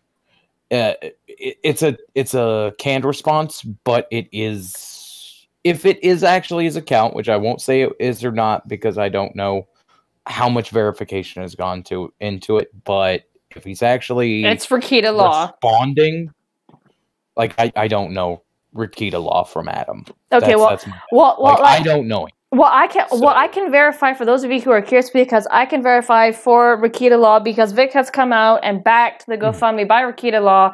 The Rangers that I've been talking with, like the higher up Rangers, have come out and backed Rakita Law. So when Rakita Law backs up, going, this is it's verified. So yeah, go give that account a follow. What I'm saying specifically about Rakita is, like, me personally, I can't vouch for Rakita because I don't know him very well. I appreciate the fact that you do, and from the stream that I did see, he was very competent in his, like, legal experience. But when it comes down to it, you've got to be very, very, very careful about these things, right? Because if that does turn out to be like any kind of dodge, that's got an effect. So if it is his account, that is very important, because lawyers don't get cocky. Yeah, that's here's the funny part too. Based on how he looks, I mean, his name is literally Ty Beard. I picture him like, there's Ron lying in bed, and suddenly Ty Beard just appears next to him, lying down, whispering in his ear, saying, "We will be in touch." But he's doing it in kind of like a masculine, throaty bear kind of way. So it's like a yaoi setup, and Ron's like, "Oh God!" That's how I see it. Someone needs to do a comic like that. Someone really needs to do a comic like that. I'm not gonna lie, Ty Beard does absolutely sound like either a discount Game of Thrones character or like a teenager's first D&D character. Yeah. What are you gonna name him? Ty Beard. He's a dwarf. Yes. Although I imagine Ty Beard's probably like 6'6" or 6'8" or something. Rasmus, the whole point of it is Sony is absolutely a very influential company, but if Funimation starts too bad sieving their public relations, they will drop it. They'll just be like, you know what? We'll do something else. Yeah. Sony's smarter than to back a losing horse. Yeah, Ichabod, you mentioned the other dub companies. Yeah, one thing we've seen of Viz, by the way, Viz deserves mega kudos. Viz is still, Vic still works with Viz. Viz still has Vic on several projects. They have not dropped him, as far as we can tell. So Viz is A-okay. And you would think, by the way, that Viz probably did the same kind of investigation that Funimation did, and probably was like, there's nothing here, bye. So what is the key difference between Viz and Funimation? The answer is Funimation is more infested with these personalities here, more of a gang. As someone said, these people were never Vic's friends. Yeah, I believe them. They were never Vic's friends. They were just pretending. They were waiting for the moment to stab him in the back because, hey, we got this good Christian boy. We need to get rid of him. He's not one of us. He's not a bisexual. We see that a lot. That happens a lot with these people. Same with comics. You see how quickly everyone turned on Ethan Van Sciver the moment he deviated from the pack. So Vic is being treated a lot like Ethan Van Sciver, only he's getting hit worse. But Viz is still with him. Sentai Filmworks, only he's getting another war. they've been fairly quiet on this. They are another rival to Funimation. But so Viz and Sentai, I think, are sensing the blood in the water. Funimation, and I think they're poised to. They're probably going to do something here soon. Hopefully. Yeah. I'm gonna go ahead and bring Miss Steam in. She has been patiently waiting in the hallway. Miss Steam, I'm gonna bring you in, okay? I don't know if she's actually responding. She didn't fall Hopefully she's still asleep. there. Yeah, no, she's muted. Trying to see. Here, I'll pull her in real quick. She'll hear us talking, and if she's there, she'll unmute. Steam. So Rasmus is asking, why wouldn't Sony just drag this out for 7 years to try to make Vic broke? Well, the main reason is bad PR. I mean, Sony. Why would Sony bother? Funimation is such a small. I mean, by media standards, anime companies are small potatoes. Funimation is a small potato media company. That's one reason you can win. Sony's big, but why would Sony invite all kinds of problems and infighting and just lack of profitability if over something like this? They could just shut down Funimation, shutter it, and then just reboot it as like Sony Anime or something like that. And then they just have new people, and then they'd be like, "Yep, we're just going to start over again," because it costs them very little to do that. It's actually cheaper to do that than it is to let Vic essentially subpoena everybody up the Sony chain and just keep grinding deposition after deposition after deposition from the Sony execs. And I think that's like they've answered their own question with that. Image is everything to Sony. If Funimation starts becoming bad for Sony's image, they'll just go with a new company. They have the money to do it. What this really reminds me of is, do you remember the? I don't know how far you are into games, Tyro, but do you remember Nintendo versus what Bethesda did? What Blizzard and Bethesda would do? In what sense? Before he passed away, the CEO of Nintendo Japan, I think. Oh, he sat there and took a massive pay cut to his own paycheck in order to keep his employees. Blizzard and Bethesda, on the other hand, completely they gave massive benefits to new CEOs and then gouged their employee force. That's kind of like the concept we're looking at here. Is like, well, remember that you can either save face. Yeah. Well, the thing of it is, you can either save face and just kind of getting back in, or just like even so much as issue a public statement where it comes to like the guy himself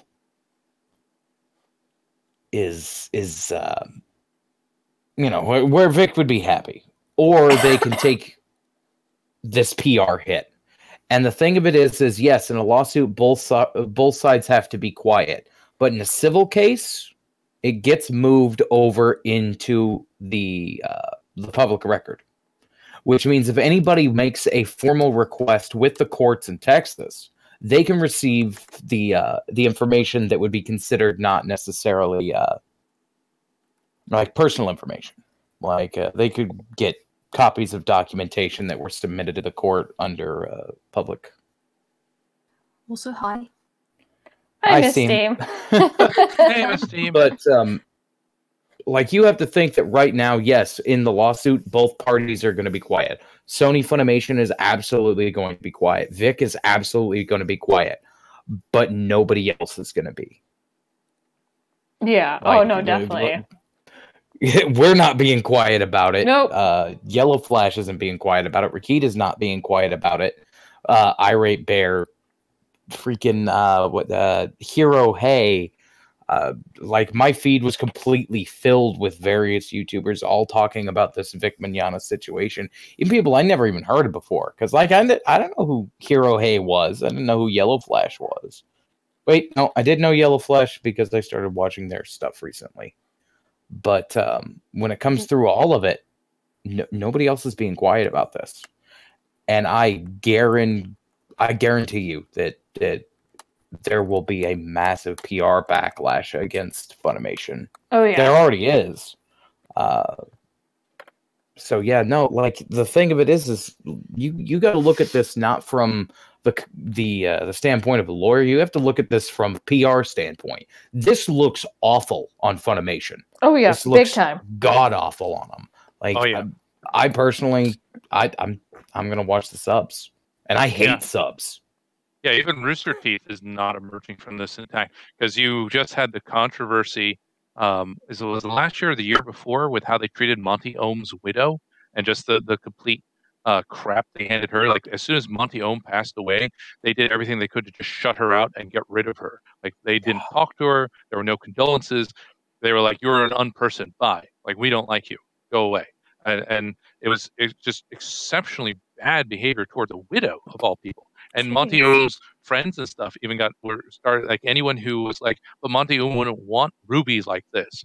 They were just shut out. Like that was who made the post. The guy Rooster Teeth drove out because he was trying to keep Ruby to Monty Ohm's vision. They railroaded him out of that company just because they didn't care. Like Miles Luna and the people running Ruby did not care what Monty Ohm wanted Ruby to be. They wanted to twist it into their own fan version, essentially.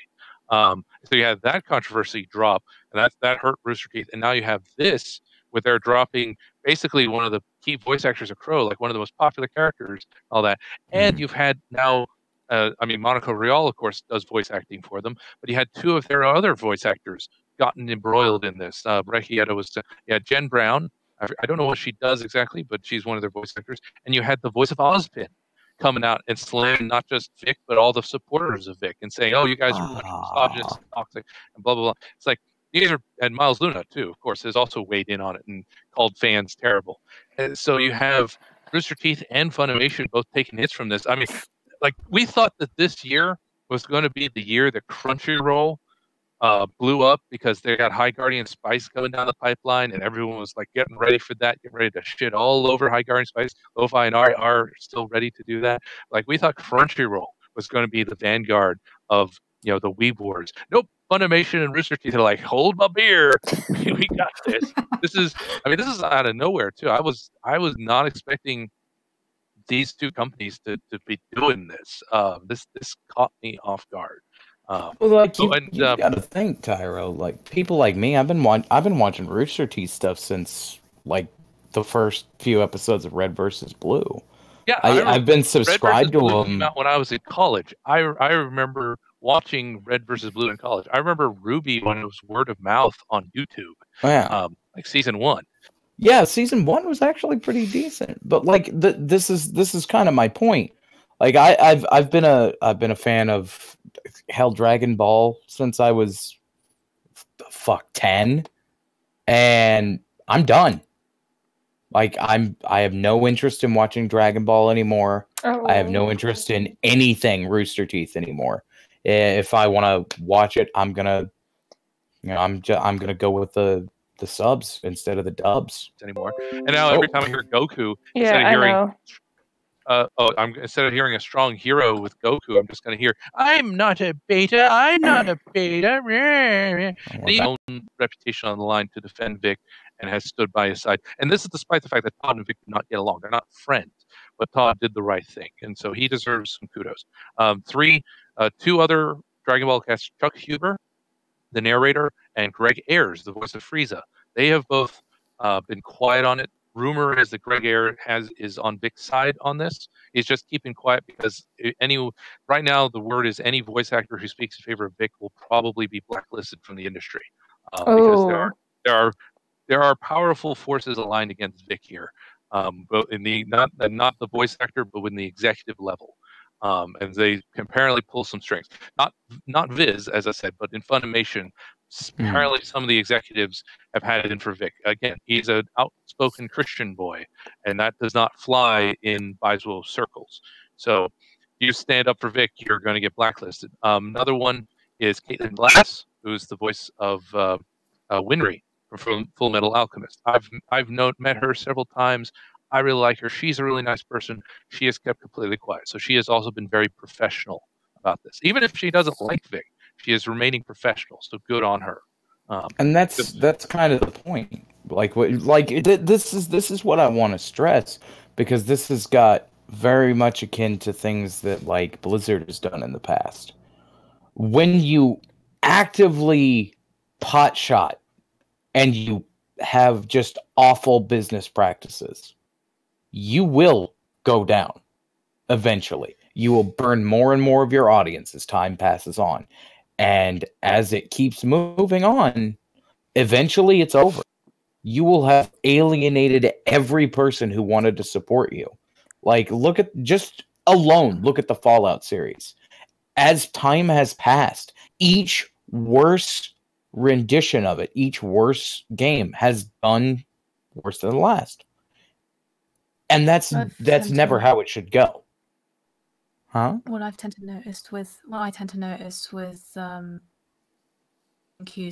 falsely getting accused for sexual assault is the fact the eccentrics are always the first to be accused.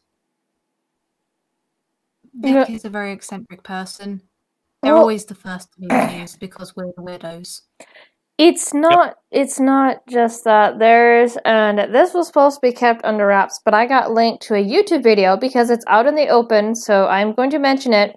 The honey badgers have caught onto the trail of this.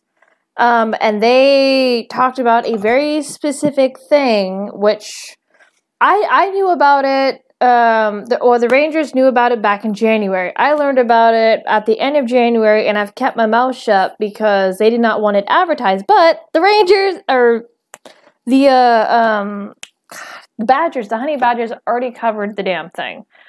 If you guys remember the wording in the IO9 article or the newest article, Anime News Net, fix the broken staircase.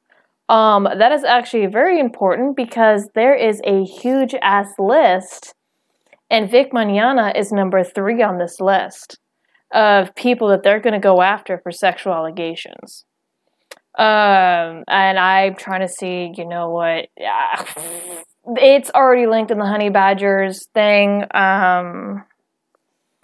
This has been going around, from what I understand, for quite some time. And once again, I've known about this list for a little while now. The Rangers have known about it for quite some time. Like I said, back in middle January.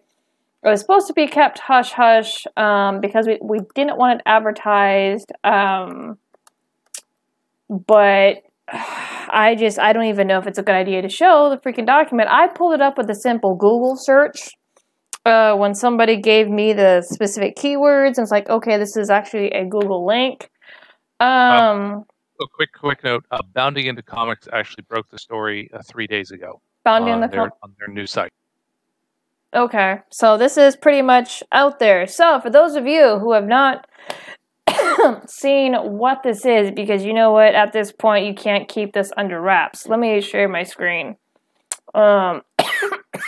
Excuse me here. Stream. What I want to stress the concept that PR is bad for companies. Oh yeah. Like if you go down the wrong, if you convey the wrong message, that can bleed out your company.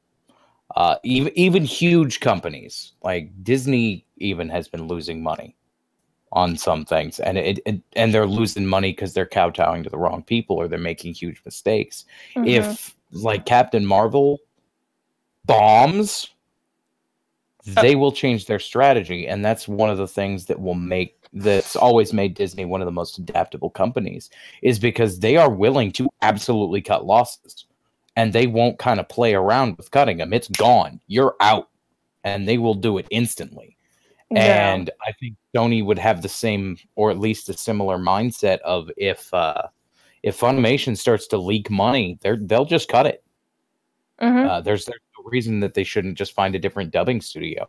And to be perfectly honest, at this point, I wouldn't blame them in the least bit for doing so.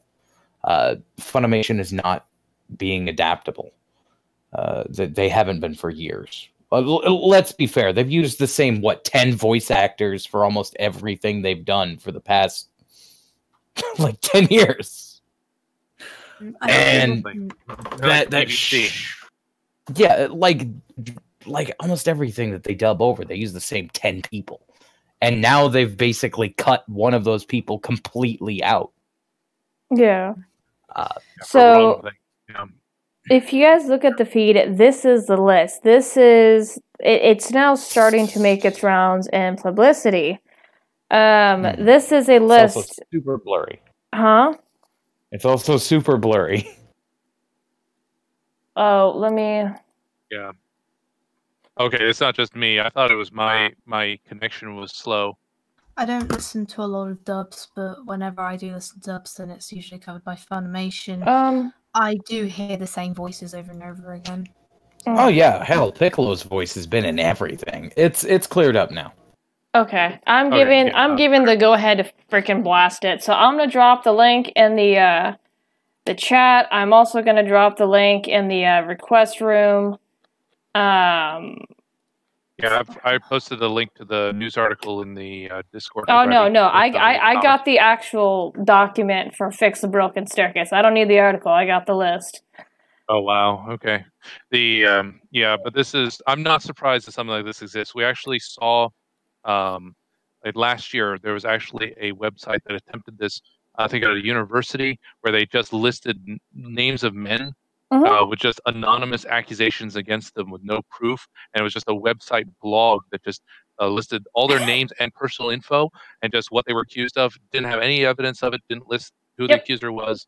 Completely anonymous. Just like this whole database of quote unquote rapists. Obviously not.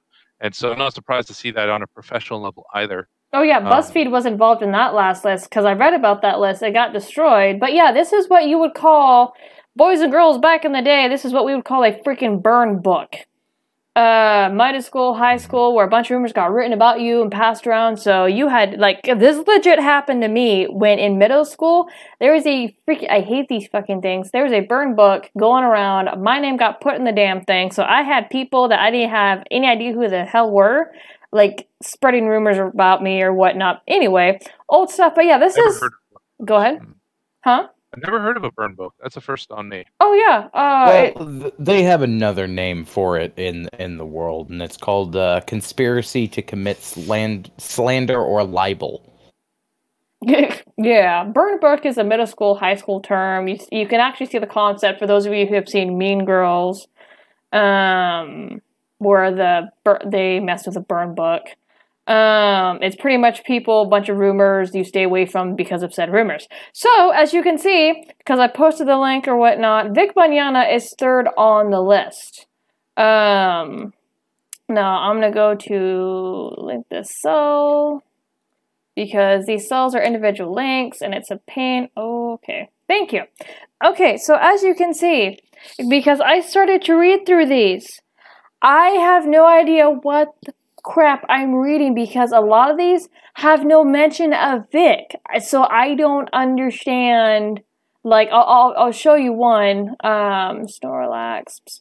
You can't individually copy these stupid things. Okay, let's look at this one because I could probably go to link in the cell. Come on. Okay, so let me see if I can actually copy this individually. No, I can't. Copy. Yeah, it's that annoying. Okay. Momo-kun's on there. Huh? Momo-kun. Momo-kun is on there. Yeah, Momo. Actually, let me see. Where is she at? She is 32. Oh, wow. Huh, yeah, she's another one that they've been trying to get rid of, but there's actually evidence of her doing that nasty shit. Okay, so... yeah. Okay, this one actually does have to do with Vic, but this is on Tumblr. And this leads to another, this has several links in it. Just passing through Tumblr blogger. This is back in 2014 from, where the freak is the name to these people? The trash is, what? Wow, a lot of these ones that are on here, 62, 64, 70, 71, 72. Like, they don't even have any sort of links. Oh, there's It's Todd. just alleged misconduct. There's That's mildly terrifying, because a lot of this stuff is like this looks like crowdsourced server. Oh no, this puts Kraut's It's a like target list is what it is. Bro, this puts or Kraut's that one crap that to had shame. Tonka people. Yeah, this is a target list. Oh This yeah, no, is, and wow. it's horrifying that these people, once again, you will not, so far the links I have clicked in, you will not find one freaking police report in any of this trash. None of it. Because I clicked on several links. Tumblr links. Oh, well, I know that, but like they link to Facebook, Twitter post. So, but again, no police reports. Nobody has gone to the freaking police over these alleged claims, and that this is what's scary. This is what these people do, because either something gets misrepresented, twisted, like you have. And I said this, I think. Oh God, whose stream did I see this on? I think it was Shin.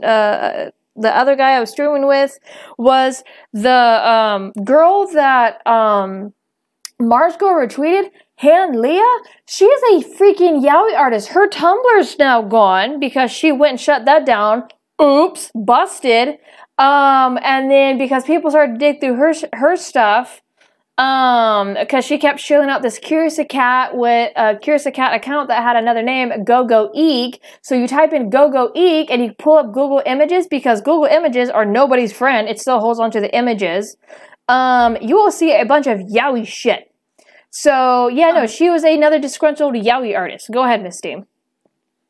Sorry, at the risk of sounding like a complete moron, but what does it mean if the some of the names and accusations have been faded, like quite considerably faded, like number 27, number 29, number 22, number 20? It sounds like they get darker the more stuff there is. So the red means there's multiple accusations.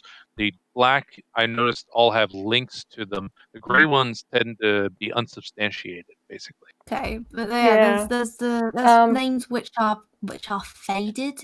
Yeah, that's what's kind of me going like, what's this? Right, yeah, it looks like the faded ones are unsubstantiated accusations. Like 17 there, it says stalked voice actress, but it has the links next to it, so there's no proof that he did it. Yeah, I'm looking at this one here. It's number 13. And one of the comments I noticed, and this I think shows some bias here, is extremely racist and transphobic. So what this Ozuna guy probably did, he probably said, oh, there are two genders. Oh, you're transphobic. And he probably said, IQ is a real thing. Oh, you're racist. That's probably what's going on here, I would bet. I don't know, but let's see. People accused by multiple sources would be highlighted in red. Reports made with no associated documentation will be in gray. Take everything with a grain of salt. But people been passing this freaking list around like it's the goddamn Bible. Excuse my cursing. But yeah, no, it just, here, the Tumblr post, like I said, back from 2014, and this is people who, once again, it's already been proven, as you have people who were disgruntled by Vic, either because they didn't sound yaoi fan art, or they misinterpreted something he did, and nobody went to the police to actually get it, like, resolved. Everybody decided to stew on it, which is total and utter crap. I'm not saying Vic did anything wrong. No, from the photos, from the testimonies, he's just overly affectionate. And also something, because this also bounces back to Shane Hollenberg. I've told people I'm not for digging into Vic's personal life. It's not my business what his dating life was, nothing like that. But something I do want to show you real quick, because this is why Shane has declared war on like freaking everybody and how freaking dumb he is. Let me. Horrifying.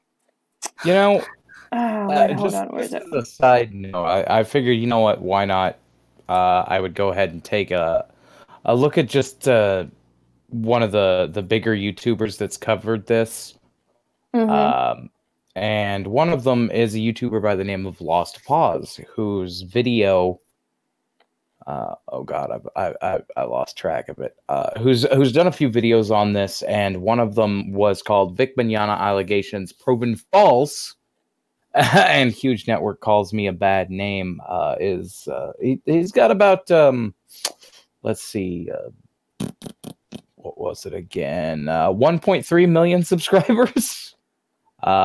Hero Hey has 38,000. Like there's a lot of these bigger channels that have been talking about this. So yeah, no, it's well in the public eye.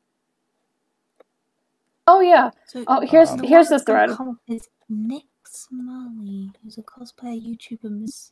Okay, so let me touch base on, because like I said, I had a guy, this goes back to Shane, real quick, because somebody did come out and say that Vic was over affectionate or was real friendly, stop what they're doing. This is Shane's ex, mind you, because again, my guy got Shane to, because Shane would not shut up to this person. I'm like, oh, because he kept feeding himself on the coy, see if you can get this information. So anyway, yeah, we went a little bit gay ops on him. My ex is amazing. I didn't do nothing. Not you. I didn't say you. My ex is amazing and has nothing to do with anything, and we broke up because things just didn't work out, but she has nothing to do with any of this. She kind of does. We just didn't agree on something, so I couldn't work long term. I agree, mate, she has nothing to do with it, so he names Christina McGuire. So I went and dug through her Twitter. She has pictures with Vic Mignogna. Very latest ones, that's 2013. Latest interaction is 2015. So back in 2013, she calls him like the huggiest guy. So you have one VA, and she does other animes. I looked that up, but I can't remember. But she does do other animes, and she is familiar with Vic's behavior. Now, past 2015, I can't find any other reactions between these two. I can't find anything. And the fact that Shane does not know how to shut the hell up, he's made this 10 times worse than it needed to be. So do not go harass her. I've told people on Twitter, do not go harass Miss McGuire.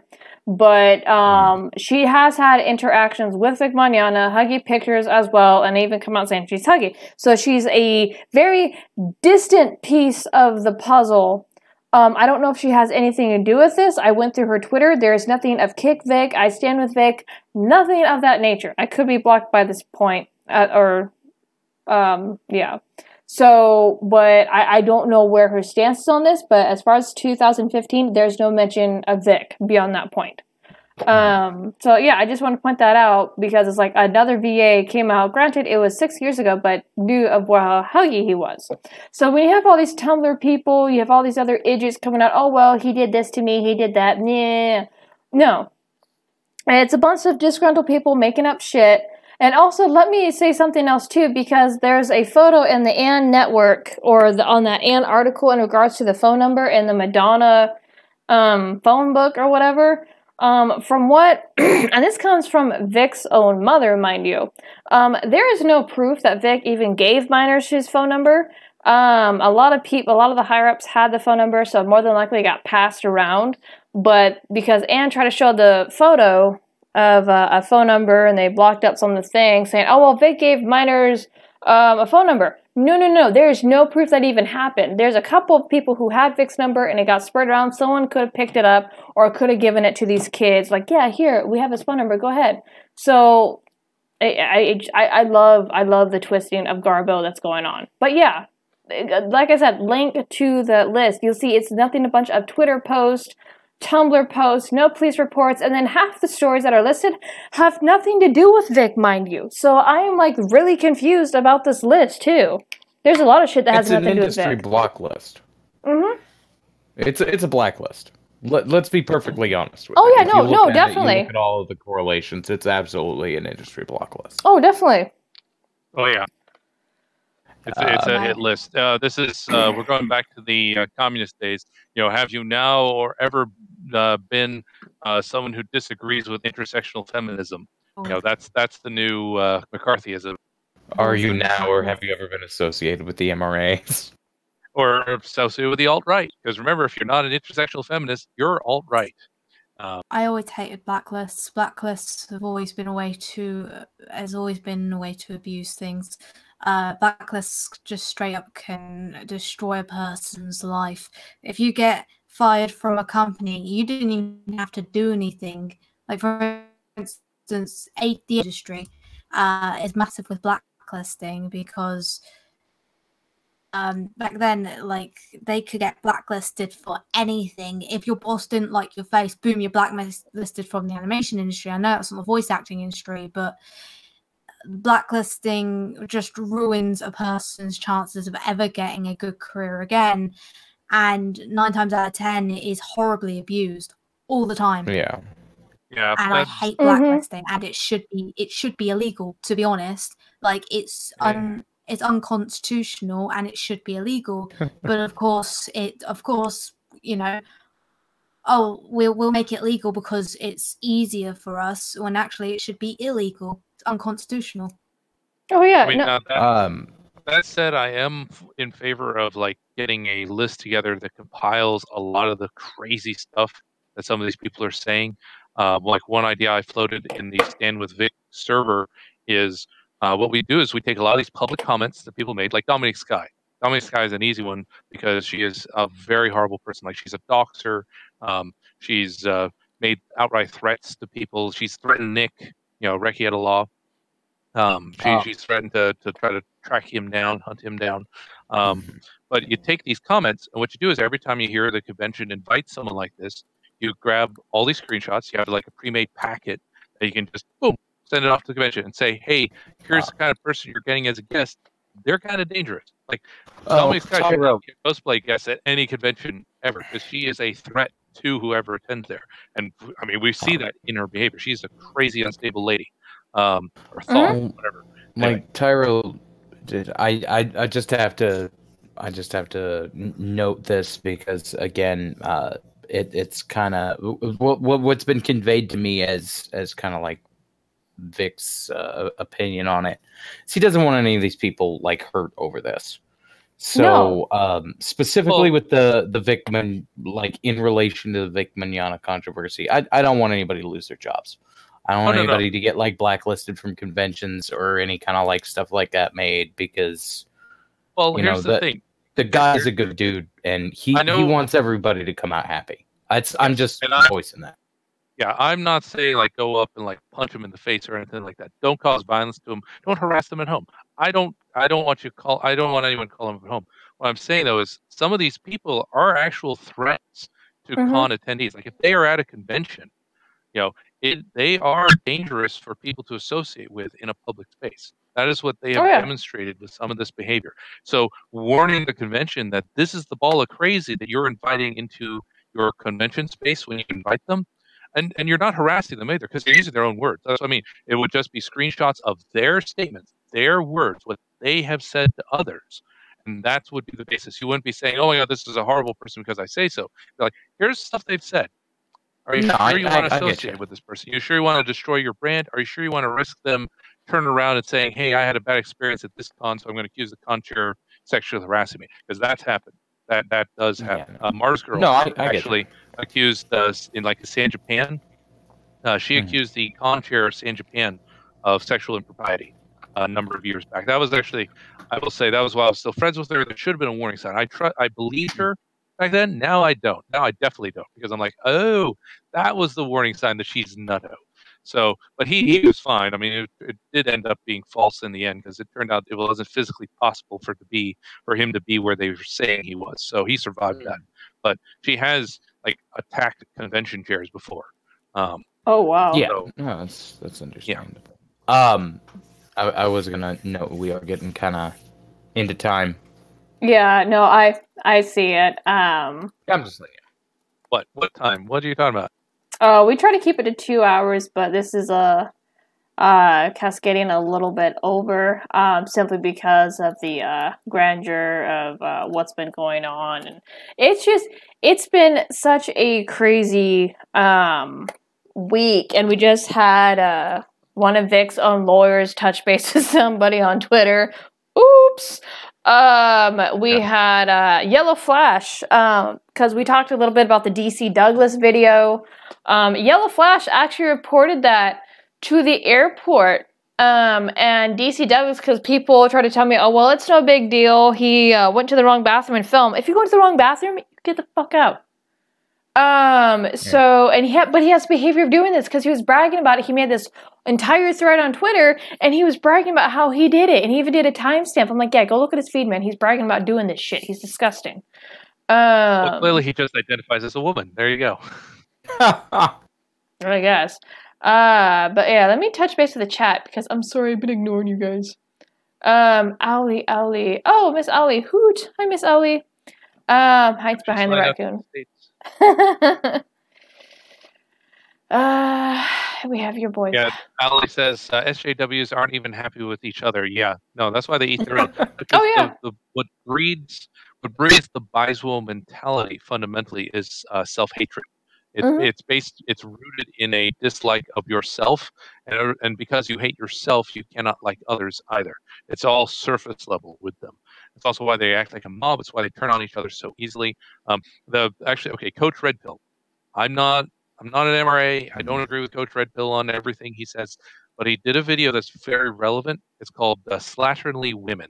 So if you go to Coach Red Pill's channel and look up his video Slatternly Women, which is a fancy way of saying attention whore,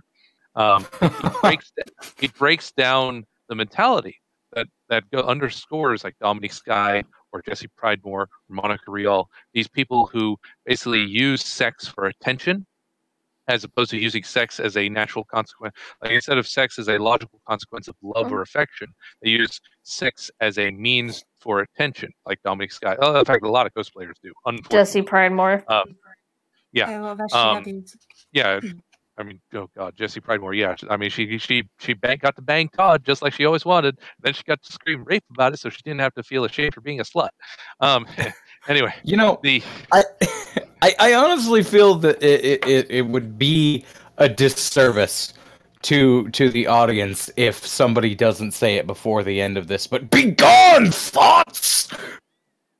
Yeah. I'm trying to behave. All right. And I'm not even someone who like even subscribes to the whole like thoughts everywhere. No. Thing. I mean, I remember before there was thought, 4chan, because I'm old-timey 4chaner. Before the 4chan thing was bitches and whores. You know, every woman is a bitch or a whore. You know, that's it. I didn't subscribe Disavow. To that. He's just saying how things used to be. Disavow. Yeah, I didn't subscribe to that, but women in the U.S., especially in the geek communities, are getting crazier and crazier and crazier. And not only that, they're proud of it. It's like, I'm a crazy nut job you never have sex with, and I'm proud of that fact. I'm like, what?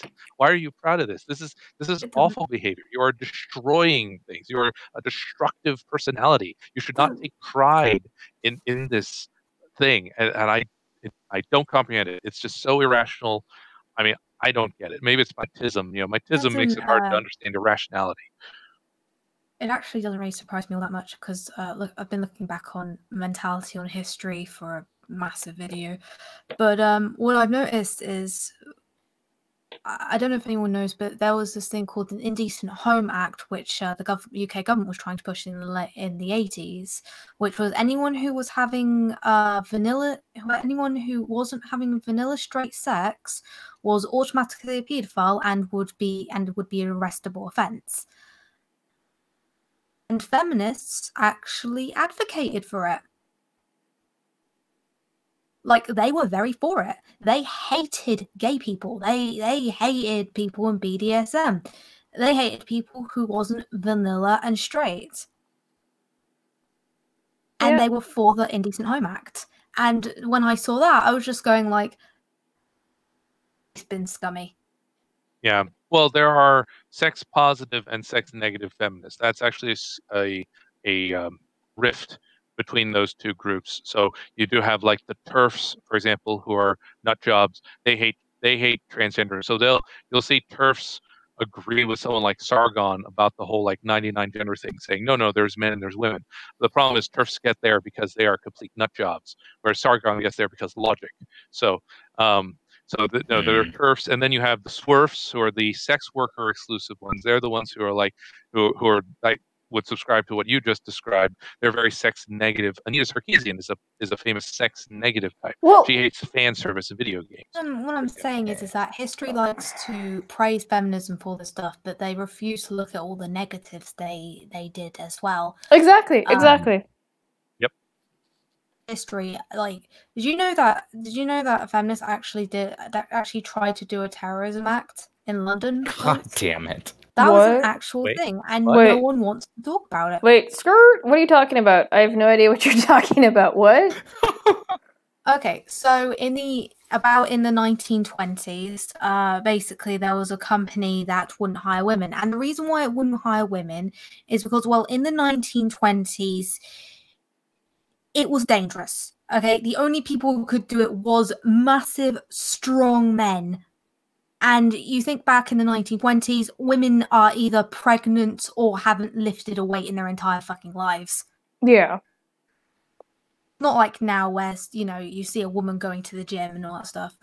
And so it was a safety measure. What happened was that admittedly a small portion of the feminist movement actually tried to commit a terrorist attack to this building. Most successful, except they got arrested. Jesus. But no one wants to talk about that. No. They want to talk about the good things. Forget the fact that feminists, gave men a white rose every time. Like in World War II, basically white rose sympathizing that, well, you're a coward because you didn't go to war. Oh, yeah.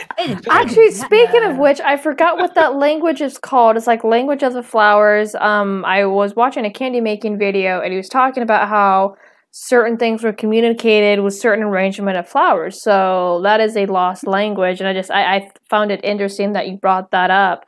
Speaking of feminism too, we have 2 GoFundMes going as well. To touch upon that, you have Jessie Pridemore, who made a GoFundMe, or rather accepting donations from a person who made a GoFundMe for her for $5,000, mind you, for legal fees and for moving expenses. I saw something in the grapevine how Jessie Pridemore was moving because she was getting harassed at her place or something. She claims in her GoFundMe that it's the landlord, or she claims it on her Twitter that her landlord is crazy. But if you notice the amount and you compare it to Jamie Marchie's, because I posted screenshots on my Twitter, Jamie Marchie's is also $5,000, and she claims to be fundraising for the SCE, which is Sisters of Color or whatever. It's for sexual assault survivors of the women of color. So there's speculation that they are secretly raising funds for the legal stuff coming up. 5,000 is a rather odd number, though,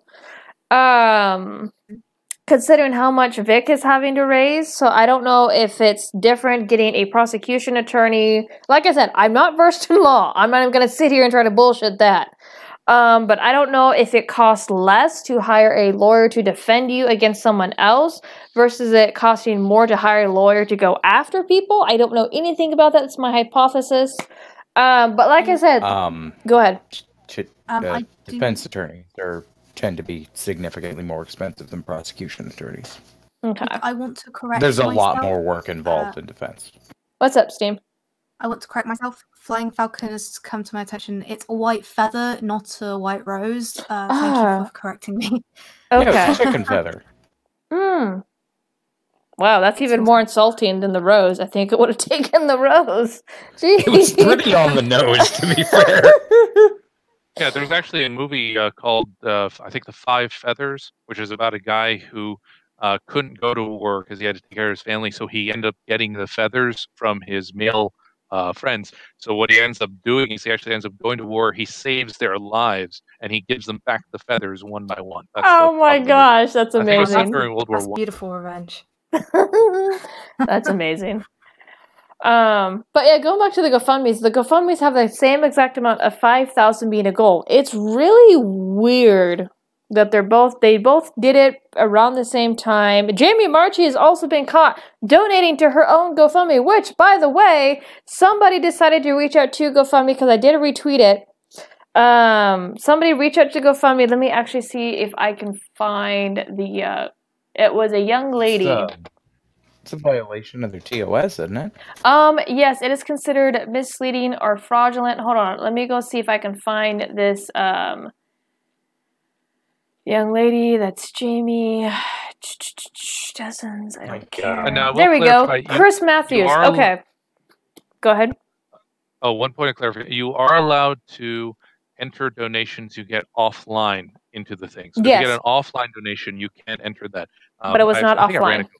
Yeah, it's right here. I could show you. This is by. Let me pull up my screen. This is Chris Matthews, and I was digging through the hashtags again, and I retweeted this. So let me actually zoom in a little bit on my browser. Okay. So something to do with their payment processor. Jamie Marchi, I contacted GoFundMe directly concerning the rules on organizers donating to their own campaigns, and here's the response. It is not allowed, and this can be seen as a cash advance. Please share it, and I retweeted it. So she goes, thank you for your prompt response. I suggest you look into this campaign, and she lists Marchi's GoFundMe. The organizer has donated 3 times, of which we actually screenshotted one of those times, and there's a bunch of anonymous donations. But she was dumb enough to freaking put her name on one of these donations. Not to mention, she's currently involved in a lot of hate/controversy on Twitter, and there is a strong possibility she is facing legal liability. I believe she is using this for her own personal gain to boost her public image, which both her and Jesse Pardmore are, because they're in deep shit. Reality's coming at them really quick. Or it may be a scam, which people have also speculated as well. Myself and many others find it highly insensitive. Also, there are many things that don't add up. The charity hasn't reported any recent activities, and their Twitter account hasn't been active since last year. Oh shit, I completely missed that. Wow. Yeah, that's the part. I remember hearing that. Apparently, this thing that she's raising money for may not even be around anymore. I mean, what if I have to guess on this, given their track record, I'm going to assume not malicious. I'm going to assume stupid on this one. Never attribute to maliciousness what you can attribute to stupidity. So I think she just Googled this, thought it sounded cool, and then just like, all right, I'm going to give this money. And she didn't bother to check, are they still active or doing anything? Contact us. Okay, here's the actual website to Sisters of Color Ending Sexual Assault. I'm going to see Twitter. Okay, so they have not been active since November 27th, 2018. Now let me see how you can actually donate. Stop freaking donating to Jamie Marchi. See, here's the actual donation site. Oh my god. Okay, I didn't realize how far Chris Matthews actually dug into this. Okay, let's go back to the thing. So yeah, here's the actual Twitter. Twitter, and they have not been active since November. Okay, wow, Marchi, you really fucked up. Okay. Sisters of Color. The charity hasn't reported any recent activities, and actually, let me look to see about us home. That's actually a good thing. If I'm gonna freaking exit out of this. Isn't Marchi a white girl? Yes, Marchi's the one that was the whole thing with. Yeah. So while that's like she prefaces saying, "I'm a privileged cis white hetero girl" or something like that, white girl or something. I'm just gonna point this out. This sounds like a white savior complex to me. Oh yeah, definitely. Oh yeah. So again, here's their donate button, which is not through a GoFundMe. It is through their own freaking website. Let me actually see if they're actually doing something. Let's see. Sisters of Color Ending Sexual Assaultment. Yeah, okay, so we have Sisters of Color. They changed the definition of cis again. It used to mean straight. I mean like white straight person. But now it's like but now it's trans. Now it's transgender. And it's like stop changing the definition of this. Cisgender means Oh shit! like I can't show what that. they were assigned at birth, right? Well, it's cis and trans are Hold on, derived I'm gonna from the kick off chemical that real terms quick. cis-chiral and trans-chiral. So they're cis and trans are used as opposites in chemistry. Here's the With thing. the Okay. chirality. So basically some chemistry major got the bright idea of like, hey, transgender, let's call the other one cisgender. Yeah, it doesn't work. Of course, it's a complete misappropriation of language, but that's where that comes from. No, because Chirality and chemicals. the thing is that when I was in SJW, it was about it was being a white straight person. It wasn't transgender at the time, and now it's changed to transgender and but non-transgender. And I'm just going like, stop changing the definition. Like it used to been. Steam. By the way, Damn it, Tyro. Sorry. Steam. I think what the phrasing you're thinking of is cishet, which was cisgender heterosexual. It was a combination of the two words. That might be what you're thinking of. Because I'm pretty sure cisgender only means that you are you have no dysphoria from your assigned birth gender. It doesn't make sense from what Tyro's saying, but the entire concept of like cis het white, like I check off enough of those boxes to say it's all bullshit. I'm just saying. Yeah, same here. I check off multiple boxes myself. Now, I will also point out, I was looking at the Facebook page here for the SCESA. So there does seem to be somewhat of a gap with how they use social media. Like they got one Facebook post from June, and they got one from September, which is like 3 months apart. They also got one for November, because I had their last post on Facebook was November. Yeah, so it's been 3 months since they posted, but they do go away between posts, so they could still be doing things. They just don't post to social media. Whoever their social media manager is basically isn't doing their job. Yeah. Also, fun note on the group, on their Facebook, they have a statement where they condemn the Senate for not believing all of Kavanaugh's accusers. They basically say that we should all be believing Julie Swetnick and all the others, and that the Senate is totally wrong for trying to portray Kavanaugh's accusers as liars and rejecting their testimony, blah, blah, blah. Even though two of them came forward and said that they lied. I mean, all of Kavanaugh's accusers were lying through their teeth. Christine Ford, chiefly among them. But this is an organization that supports the Kavanaugh accusers, and this is the one that Jamie Marshy wants to give money to. So I'm not surprised by this. So yeah, one person who believes who makes false accusations supports a group that also supports false accusations. Funny how that works. Something too is because I looked up to see if there was any recent news. I did a Google search, any news or whatnot, and the only recent thing, this is from January of January 8th of 2019, this year. They're on a list of who to contact, but there is no news. There is nothing in regards to, let me see if I can punch in events. But there is nothing that they're up to at the moment. So I don't know why she's fundraising for them. I don't know if she's reached out. But let me finish reading this before we detract too much. Also, there are many things that don't add up. Recent activities has been active since last year. People can donate via the charity's website. It is not necessary to make a GoFundMe. And that is true. This website has its own freaking donate button. So the GoFundMe is total crap. If you really wanted to promote this, Marky, you would actually promote the freaking website and their own donate button. This smells of a scam. And then support. Go ahead. See, consider it like this, and like I'm saying this to try to at least slightly play devil's advocate on this, and I'm just gonna assume that you were stupid, not freaking actively malicious.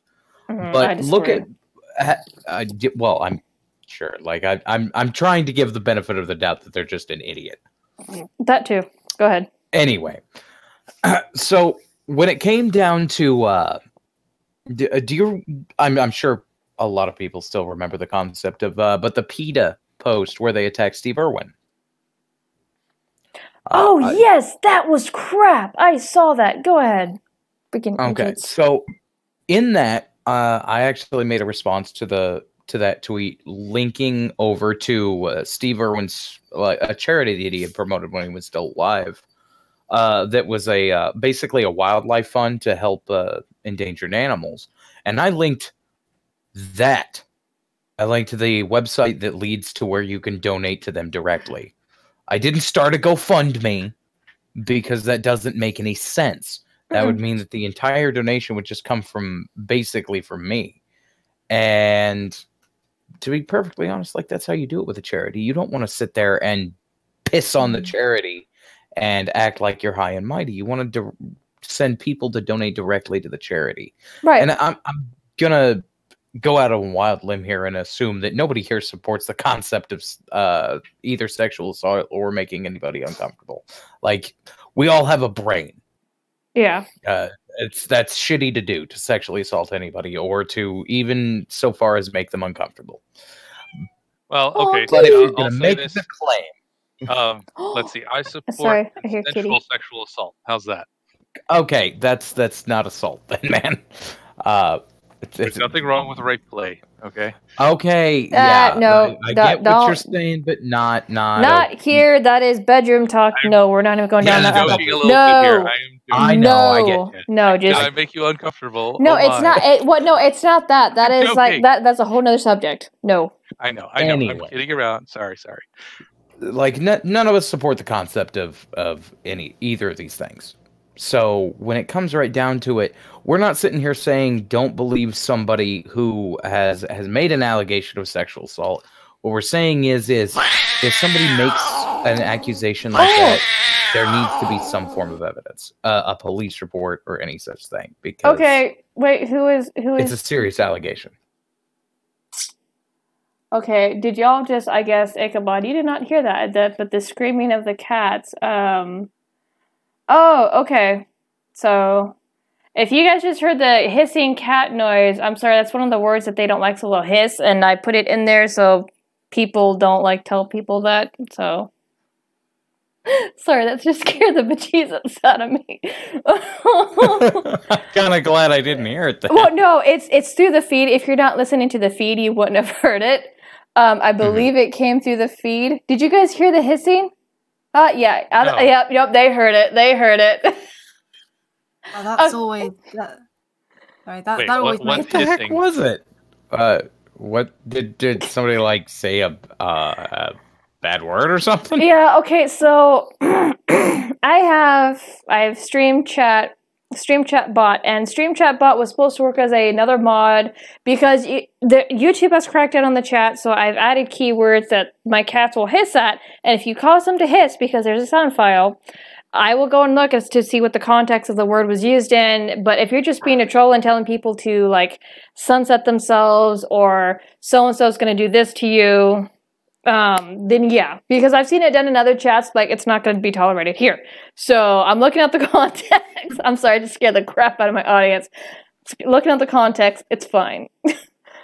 Okay. Yeah, that's always. I always feel safe and secure when. I always feel safe and secure when I go on their website and it literally says on the bar, "Not secure."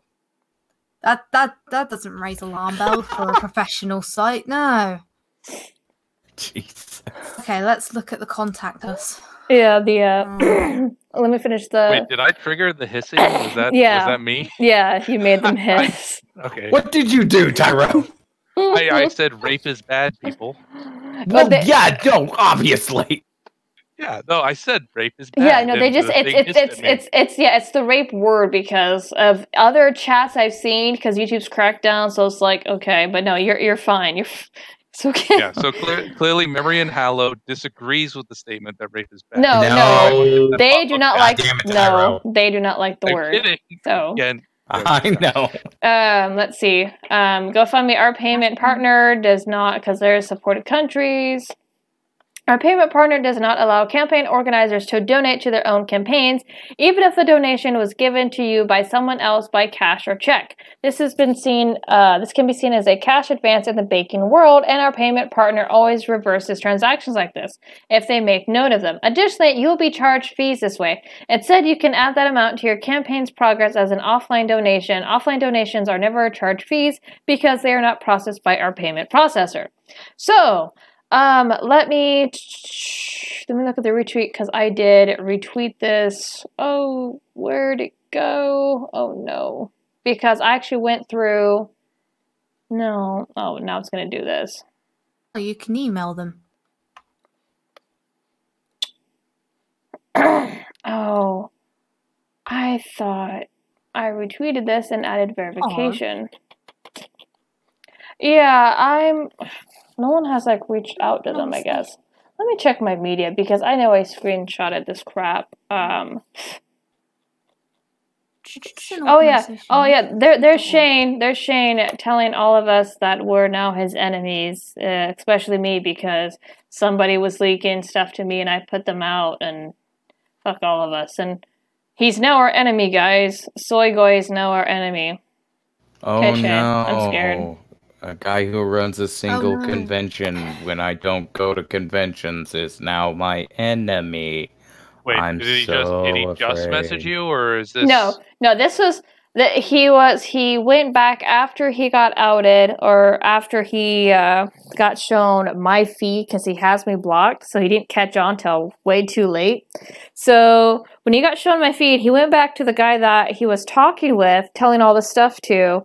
Got onto him, was like, why are you leaking all this stuff to Chambers? And then a little bit later, I get like this screenshot of him telling this guy, fuck all of you, you can tell Chambers and everyone else that they now have an enemy, da-da-da-da, and I was just freaking rolling. And so I posted it, and now he's on Twitter locked down, and he is blocking people left and right, because he was going to unblock people, according to a tweet he said, to keep track of all their shit talk, but it's just like, yeah, where are you at, Shane? Why are you hiding, Shane?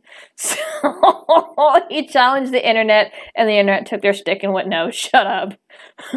Hey, just as a note, and on the off chance you're still watching, you're free to come on Citrus Quest, but like I've got Stalin and Arcater scheduled next week, so you might not want to. That's an interesting note. Like, I scrolled down on the donate area. Mm-hmm. That's an interesting note at the end. Over the last several weeks, the news cycle has been indicated with stories of sexual assault. We know that women from all walks of life and are being implicated by sexual assault, but for the most part, the stories of women of colour are missing from these public narratives. The silence from our community does not mean that there are no victim/survivors. It just means silence has been a tool for survival in a climate of increased fear and oppression. Well, hey, and that's right. What? Donate button. The sad part is that's not entirely incorrect. Well, hold on. We have heard people of color or women of color weigh in on the Vic situation. We had Samantha Inouye Hart. I mean, she made up that whole swatting thing. I mean, that's clearly her contribution to this. She's a person of color. No, I just mean in general, like that. Oh God, it was most prevalent in Irish communities in like the 40s and 50s. Like they didn't talk to police about anything. Like it was not a thing. You didn't talk to the cops. Your family settled it. And to be fair, it worked. But what got me go say that's weird is over the last several weeks, specific time there underneath the donate button when you're having a thank you note and instead you're having a lecture and you put a specific time there. That seems a bit counterintuitive. So it's just odd to me because normally when I see donation things, they don't put it's normally like a thank you and what you're doing. It's not really a lecture and and give a specific time on what's happened over the weeks. Another page to see those kinds of things.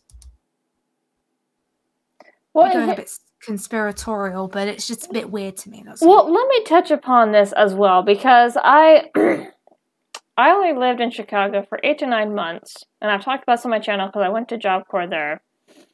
There's a lot of, because some stuff did happen on campus, mind you, and things like that, and I'm not going to go and, well, I'll share one story because no names were shared with me, but you had some girls on there who would pimp themselves out, okay? And this is a true story. These are people of color, and this one girl agreed to have sex with one guy, and he comes back with his buddies, and she's made to have sex with all of them. But here's the thing, because this is how messed up this location was at the time, and this is a perfect example of hush-hush, because they legit hushed it up.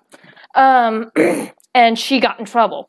So when she came to, and I'm not going to say the teacher's name, because this woman was also a person of color, and she was my teacher too. I love this lady. This lady was awesome.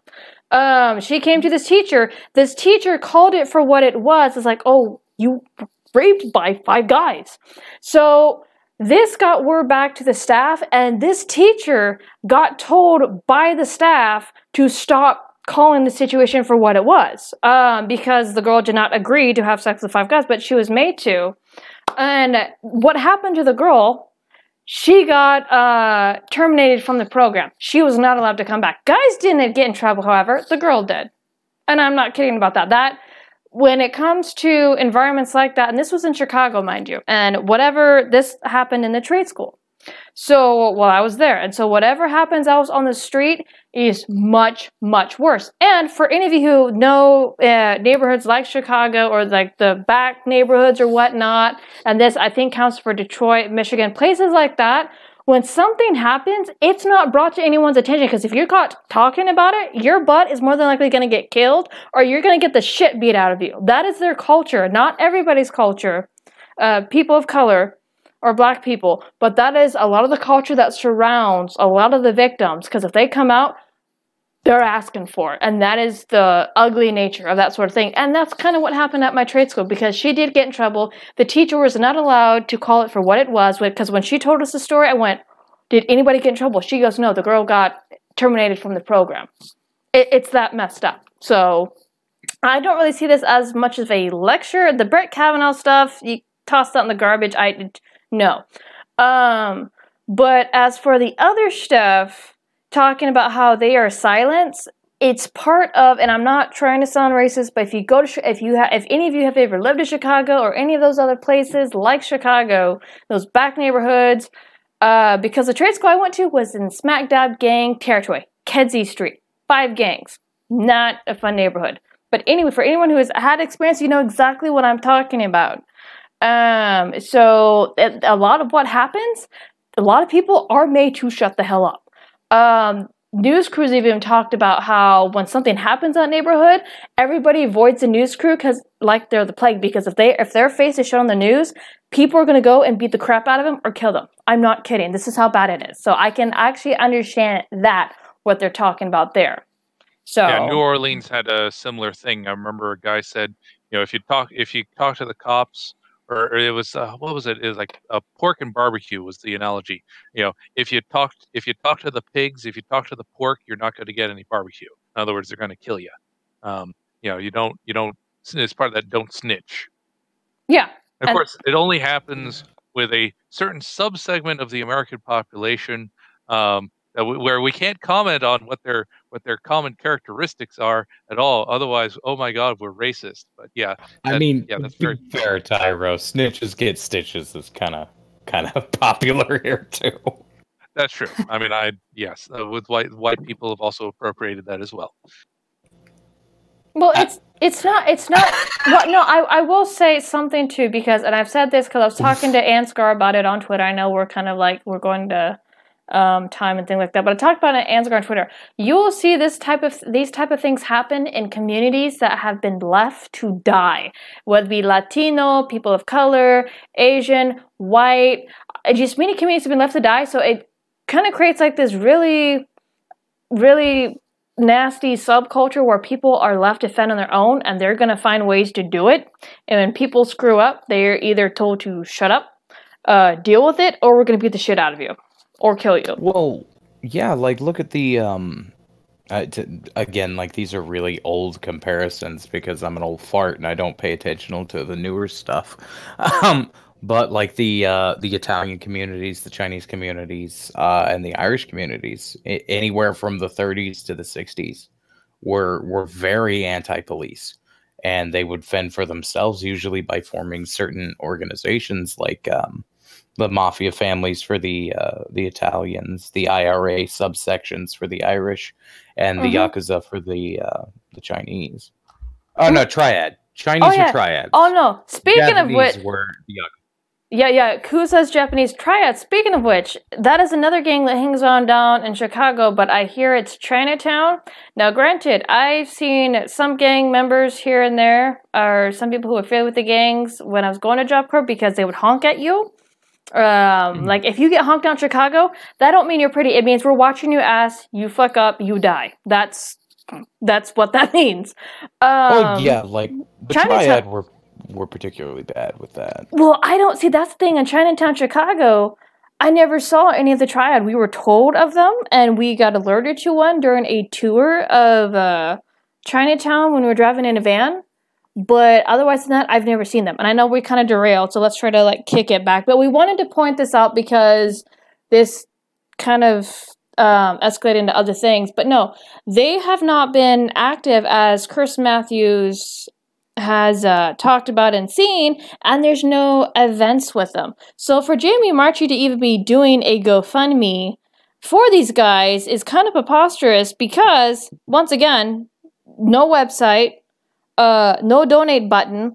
That money's going into her bank account. Because I've run a GoFundMe before, and I had run for a custody battle, but I'd never run for an organization, so it doesn't make sense for a website to use a GoFundMe because GoFundMe takes out so many. There's processing fees, there's the donation fees, there's like 3 to 4 different brackets of fees that they take out.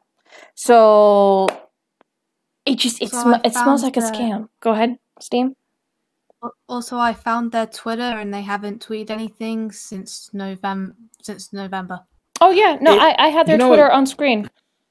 You know, it might be. Oh, sorry, I didn't see that. Oh no, you're fine. You're so fine. It might not be a bad idea to like maybe like poke at the organization, see if there's anybody still running the account. I can send them something.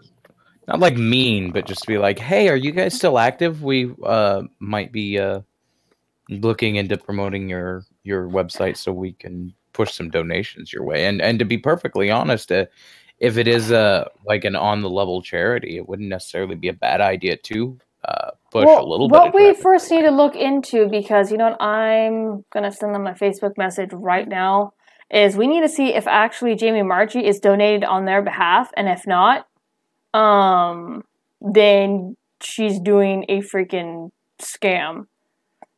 Yeah. Like I said, it might be beneficial just to be like, see if they're still, like, if they're even still running, because I know there's a lot of charities that even still have websites up that just aren't running anymore. Yeah, no, that is true. What is the name of her freaking website? Jamie Marchi GoFundMe. Doesn't help. Yeah, I did look at it. Oh, sorry, it was on. Were you talking Steam? Doesn't help when I looked for Sesta. The first thing I saw was it's a scam. Okay, yeah. Yeah. That doesn't help. Yeah.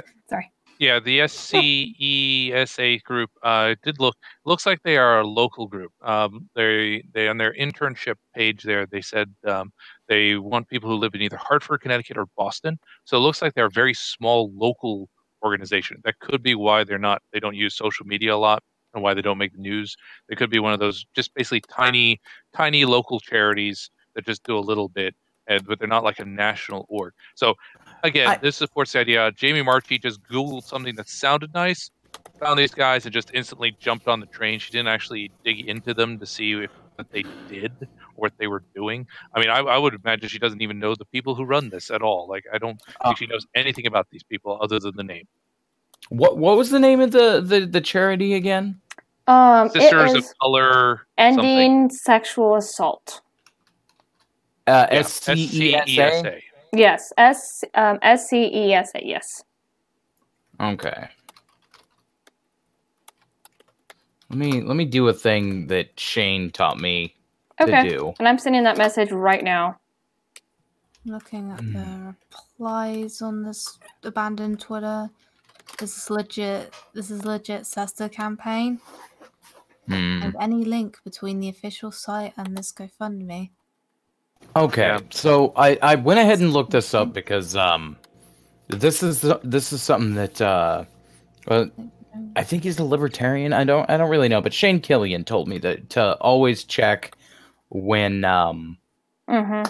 there's any kind of charity, and it's you go to a website called Charity Watch, and basically it's a massive database of potential charities that have certain rankings, which ones are have ethical behavior, have no sorts of like scam stuff behind them, all that kind of stuff. Ooh. And he said particularly that if they're not on there, he wouldn't trust them. So I went ahead and looked up SCESA, which was the Sisters of Color Ending Sexual Assault, not on there. And then I typed out the full like context of it, the whole words, also still not on there.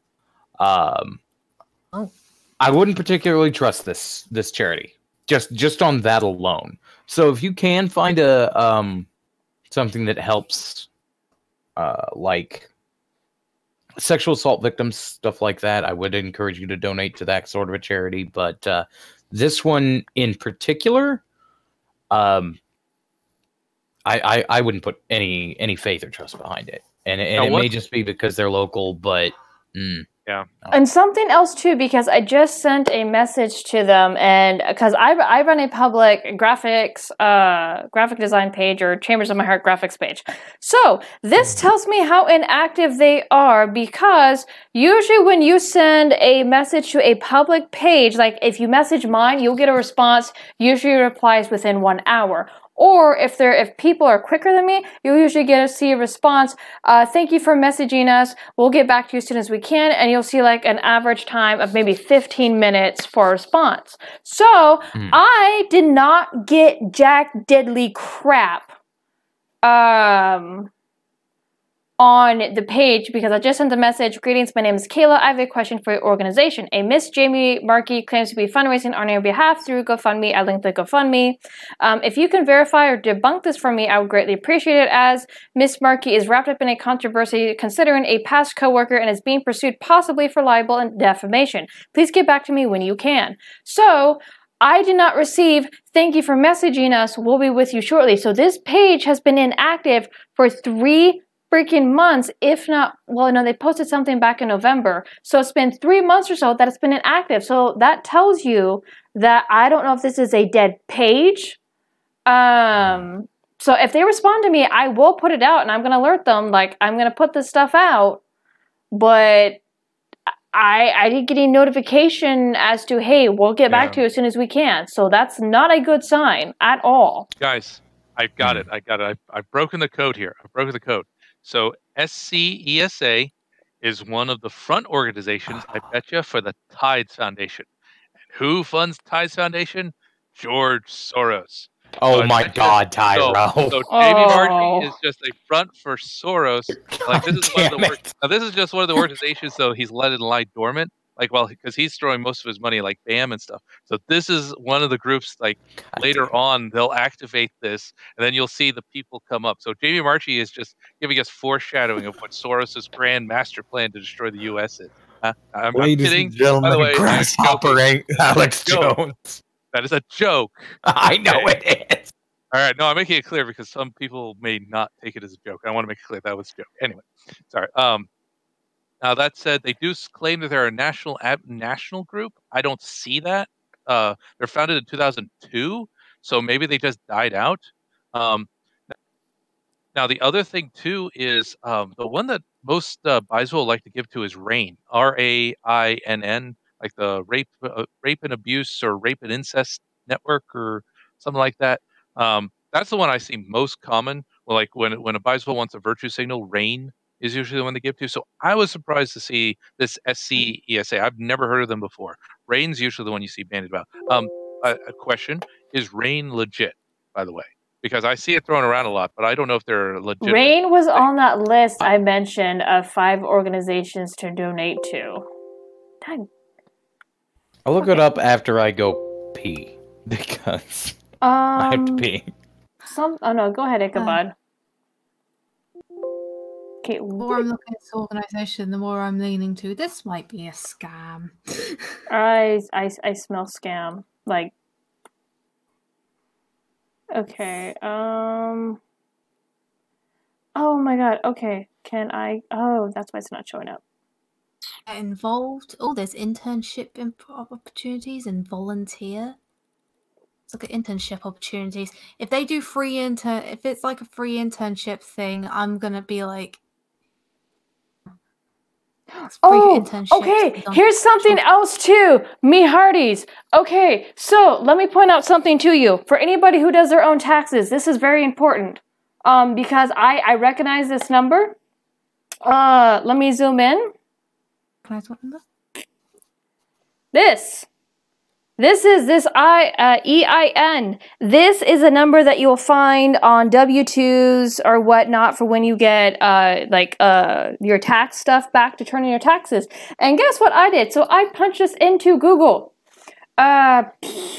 Where are they at? Make sure it's the same thing. Yes, 707. Okay, here we go. So this is the gross receipts. There is not a 2018 on these guys. Let me see. Yeah, see, look. 2007, 18. There's nothing freaking current here. Are you guys seeing this? Because this is total assets. This is how much they made the last time they made money. Look at this. There's other people. 2018. That means that they were still receiving money in 2018. These guys haven't received money since 2017, y'all. I'm so glad we actually touched upon this because I did not dig into that girl's Chris Matthews. Thank you for digging into it because it has shown some other crap when you actually dig into the GoFundMe. They have not made money since 2017. They are dead, according to this. And this is like nonprofit. What is this page? Community platforms. All registered nonprofit organizations. I'm gonna punch that number and again. There we go. Yep, they promote unpaid internship. Fucking scumbags. They do what? Where? Oh, in their website. Internship opportunities. Unpaid, Yeah. Yeah, so this is the IRS subsection, gross receipts, total assets, fiscal year. So this is how much, if I'm reading this right, because IN identifies like how much taxes you paid, how much you made. So they have not had anything since 2017. That should, I'm going to skip through here, see if maybe there's a little bit more, 2017. Yeah, no, okay. Yeah, no, because there's 2018. I'm seeing stuff from 2018, 2017. No, these guys have not made any money since 2017.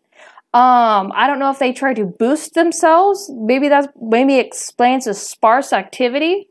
And this is just one website, mind you.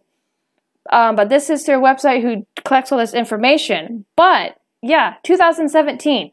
Hello.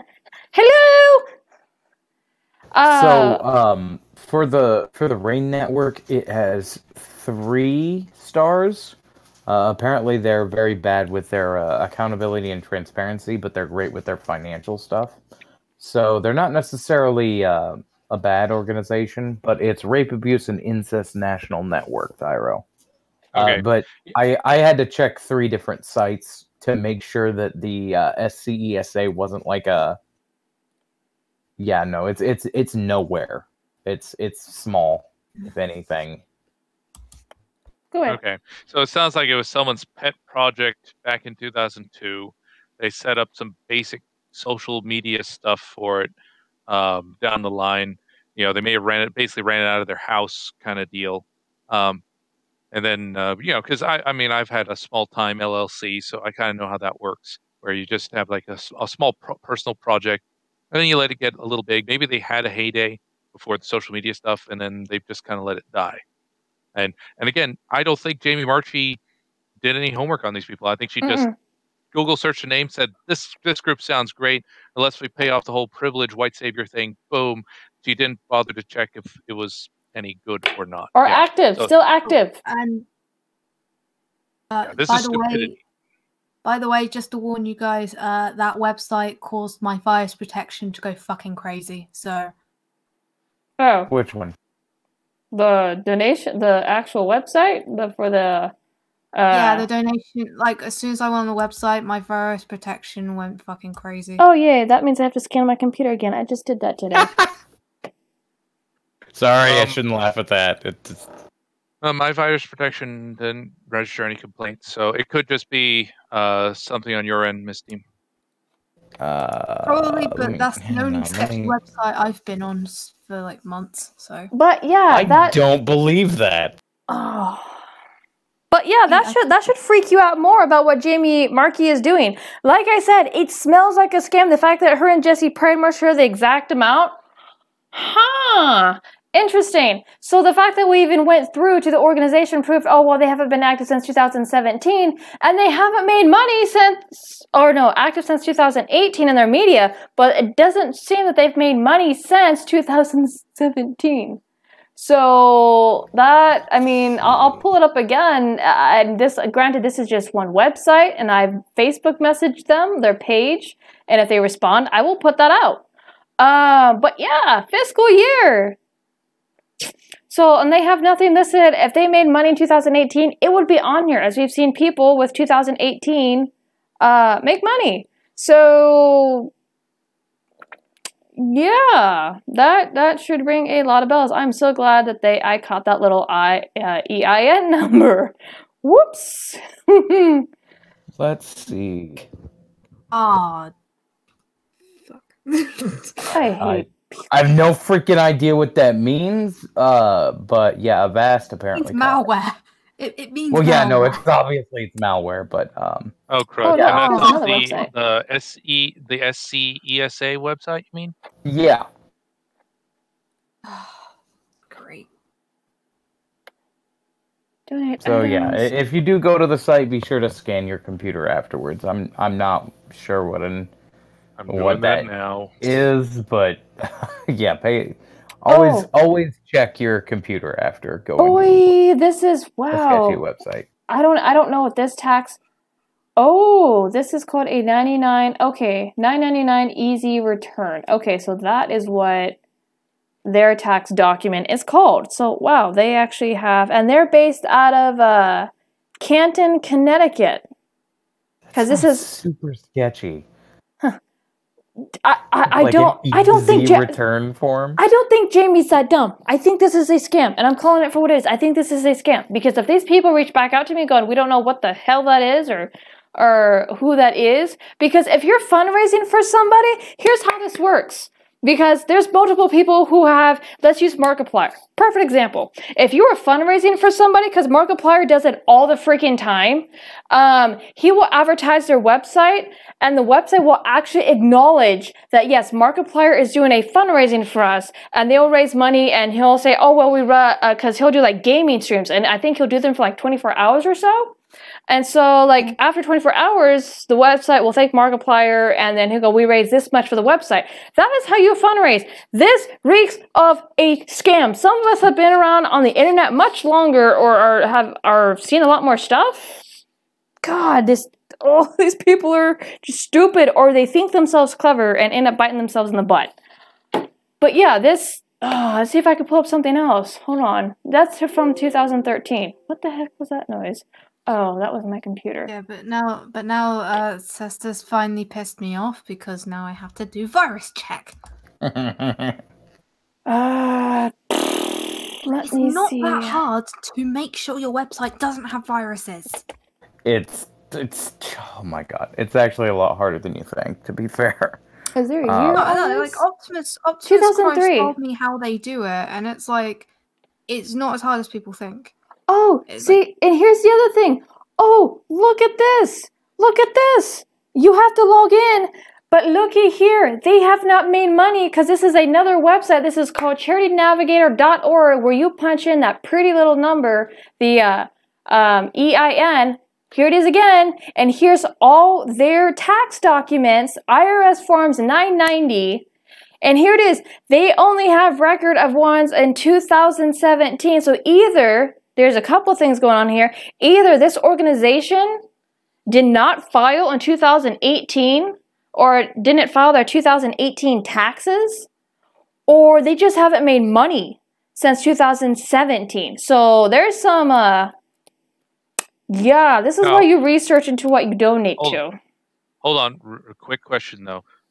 So it says January 2017. Now, is that June. January? Is that when they? June. Is that when they submitted the document, or is that when it was due? Because the 2018 taxes are not due till like April of 2019. Oh, so, no. or sometime May of 2019. So they may not have filed 2018 yet.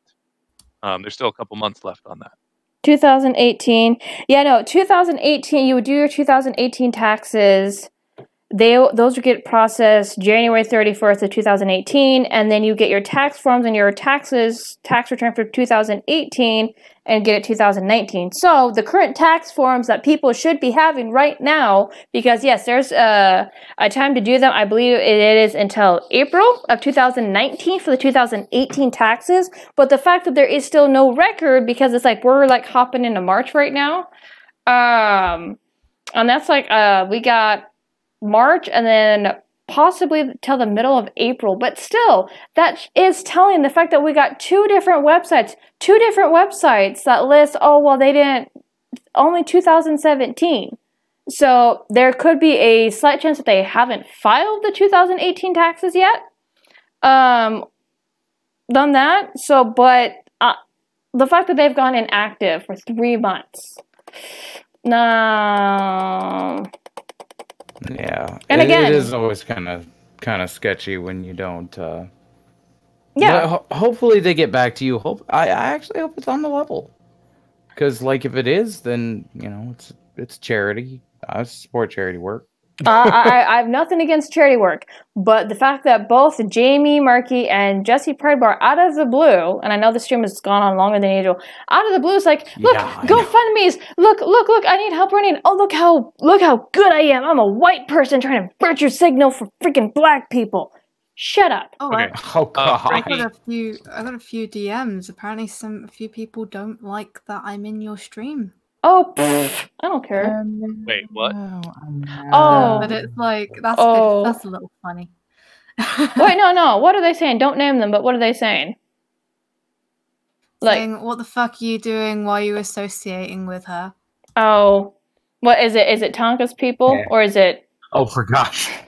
It's people. Just don't worry about it. Oh dear, I'm noticing your dislike count is going up, Chambers. So someone's watching this stream that doesn't like you. Oh, it's probably the Kick Vic people. I don't care. Could be. I don't remove streams like Tonka does. Like when they have like a larger dislike, I don't remove them like Tonka does. Okay, let's not bring Tonka into this.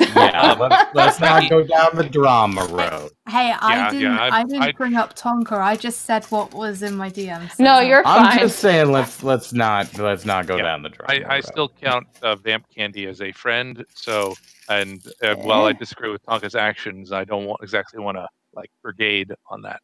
Now Frankie Vile in the chat mentioned, I mean, this came up in my recommender for some reason. I support Vic. Who are you guys? Are you social media influencers, experts in some field? Like, why should I want to listen to what your opinions are?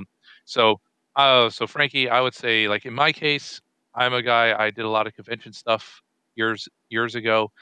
So one of the things that's commonly bandied about is, oh, Vic had a bad reputation for years and blah, blah, blah. That's actually a complete lie. He did not.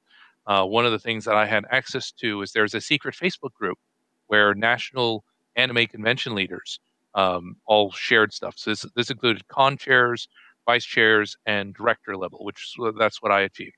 I managed to get up to the director level with a few cons.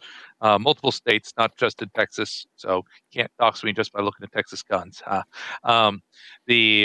But on there, like people shared their thoughts about guests, things like that. The main quirk that Vic was known for, that I knew about, was he would get into hallways and he would hold sermons. He would proselytize at anime cons, like lead like readings of the Bible and stuff in hallways at cons, and that caused traffic hazards.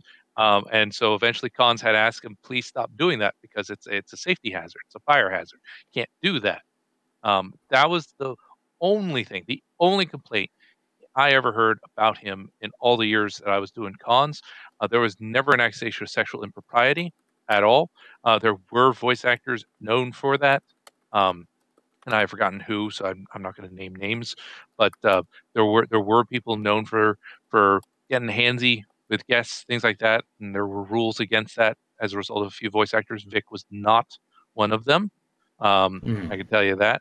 Anyone claiming that, again, blatantly lying. They are manufacturing a past in order to justify the present. There is no such thing on that. In terms of positive story, Vic, one of the groups I'm aware of is the Anime Veterans Association. I don't know if they're still active. They used to be, but the Anime Veterans, as the name implies, they get together. They're mostly based out of Acon, if I remember right, but they would host lunch for anime fans who were veterans.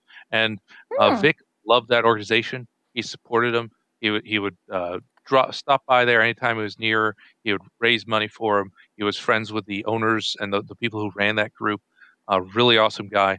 There was a time one of his fans was suicidal, and he called her up personally to talk her out of it. Another time, one of his fans was about to go homeless, and he donated his own money to the charity to stop them from losing their house, or so they could still live. So, Vic is known that while he is not the easiest guy to have at your con, because he's very boisterous and all over the place, and it's like, oh God, where's Vic now? Quick, someone find the Vic. Where's the guest? He's not like, he's very energetic and outgoing, so he can be difficult to control. But he always cares about the fans. Like, that's the thing. Like, every con runner knew that if you had Vic at your con, people were going to have fun. He delivered an amazing experience. People loved having him there, and he always delivered a great time.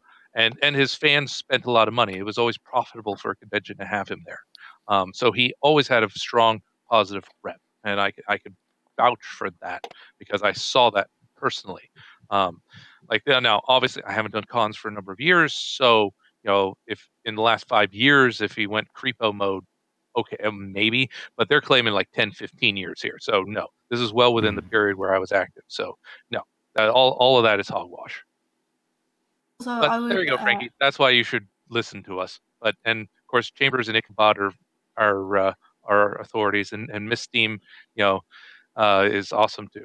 Thank you. I'm so goddamn tired right now. But also, I do just want to say. Go ahead. I just want to say this one thing. I can associate with whoever I want. Fuck you, and also me. I'm not giving you free art. Either. Wait, no. Free art? No, wait. Are these people giving you Are these people giving you shit for like associating with me, but also asking for free art? Is that what I'm hearing? Yes. Basically, fuck you, pay me. You people are the reason why I'm doing artwork where it's me holding a sign saying fuck you, pay me. So I have to point out that the random account with no profile picture and no content on the channel. Come on now. Wait, randomly getting associated, also saying, I mean, I stand with Vic, but who are you people? Authorities? Who does that sound like? Well, he's also saying Vic should go after them for defamation. I agree. No, Frankie, let's assume no, really. Let's be honest here. Who came into the server and pulled that exact same shit before Rakita slapped him down? Yeah. Oh, so you think he could be Shane? Come on now. I guarantee goddamn to you it's Shane. All right. Well, he's saying things like, destroying such a talent because he's hard to get along with, pathetic. I agree with him. So, right now, if it is Shane, he is choosing to say things that are true and agreeable. And it's just an act. Like he did when he first came in the server. All right. Yeah. Well, we are going to end it here, but yeah, this is, because we've gone over enough, and we even went into tax information, derailed into other topics. But yeah, that, once again, that pretty little EIN number is a IRS tax number. So, and the fact that we've shown, on stream, mind you, thanks to Chris Matthews, by the way, who actually went and dug into this, because I did a retweeter, and on stream we dug into it further, is that it has not been active since 2018, page-wise, media-wise, and then so far, there is not a 2018 tax document, and that's two different websites, mind you, that I went and looked into by just punching the IEN. So, yeah, you might, if you want to actually donate to something, I don't really have anything on top of my head, but look into the charities before you donate to them.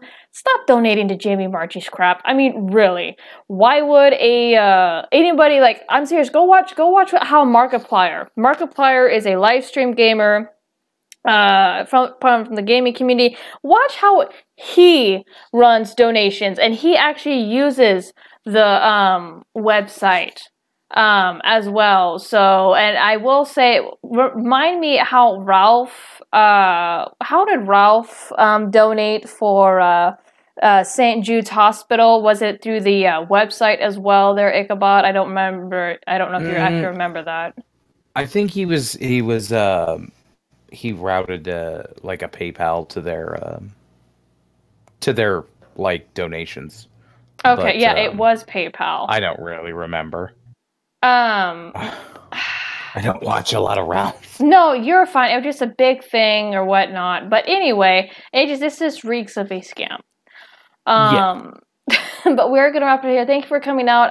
Once again, guys, if you guys want to donate, link is in the description, or Memory and Hollow, or Yelling It, Help Vic Fight Back. And if you cannot donate, as many of us have not been able to, please shill it around friends, family who are not yet familiar with the situation, but the Kick Vic, or the Vic Kicks Back GoFundMe is what we're talking about. So yeah, it's going to be a fun week, because now one of the lawyers has pretty much landed on Twitter. Oh, it's going to be a fun week. Now, I will also say this. If this guy is new to social media, because it looks like he is, I hope he's not. I hope he stays away from the bad areas. Like, I hope this guy doesn't get a look at anime fans like the pro Vic people. Like, and I hope they don't start sending him like Edward Al Yowie or something. And he goes, "Yo, screw this. Bye, Vic. Sorry." Oh, why Al? Really that's incest Yowie. That's not even cool. Yeah, well, there are Vic supporters who are into that. That's how I know. Because, again, I was con staffer when FMA and a lot of these things were a thing. So, Tyro, we have to deal with we're going, dude. We're going. Okay. Yeah, I'm gonna cut it because I'm about ready to have an allergy fit.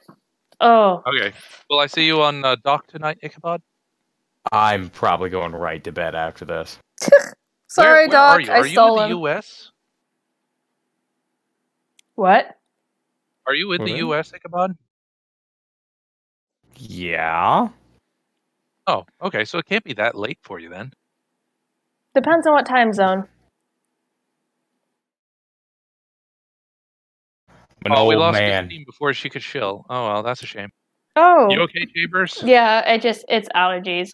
But yeah, people giving Miss Steam shit. Freaking shut up. Jeez. I wonder who was doing that. Because, she got crap.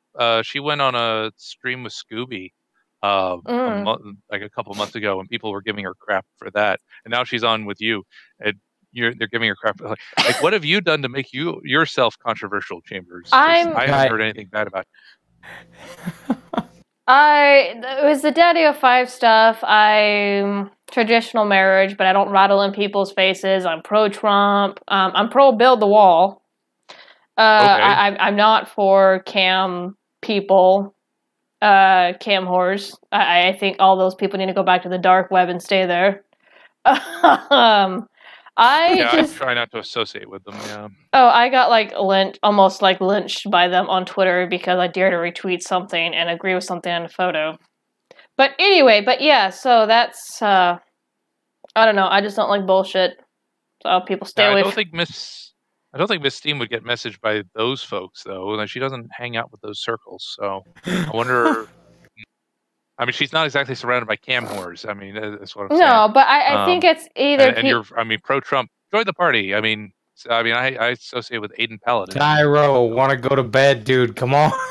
I won't associate. All right, let's do some shilling then, I guess. I won't associate with Aiden because of pedo shit. So, no thank you. But wait, Aiden's anti-pedo as well. Didn't you see her videos? Dude, she watched CP on live stream. She can go F off. And she also doxed herself as well and tried to blame multiple people for doxing her, so.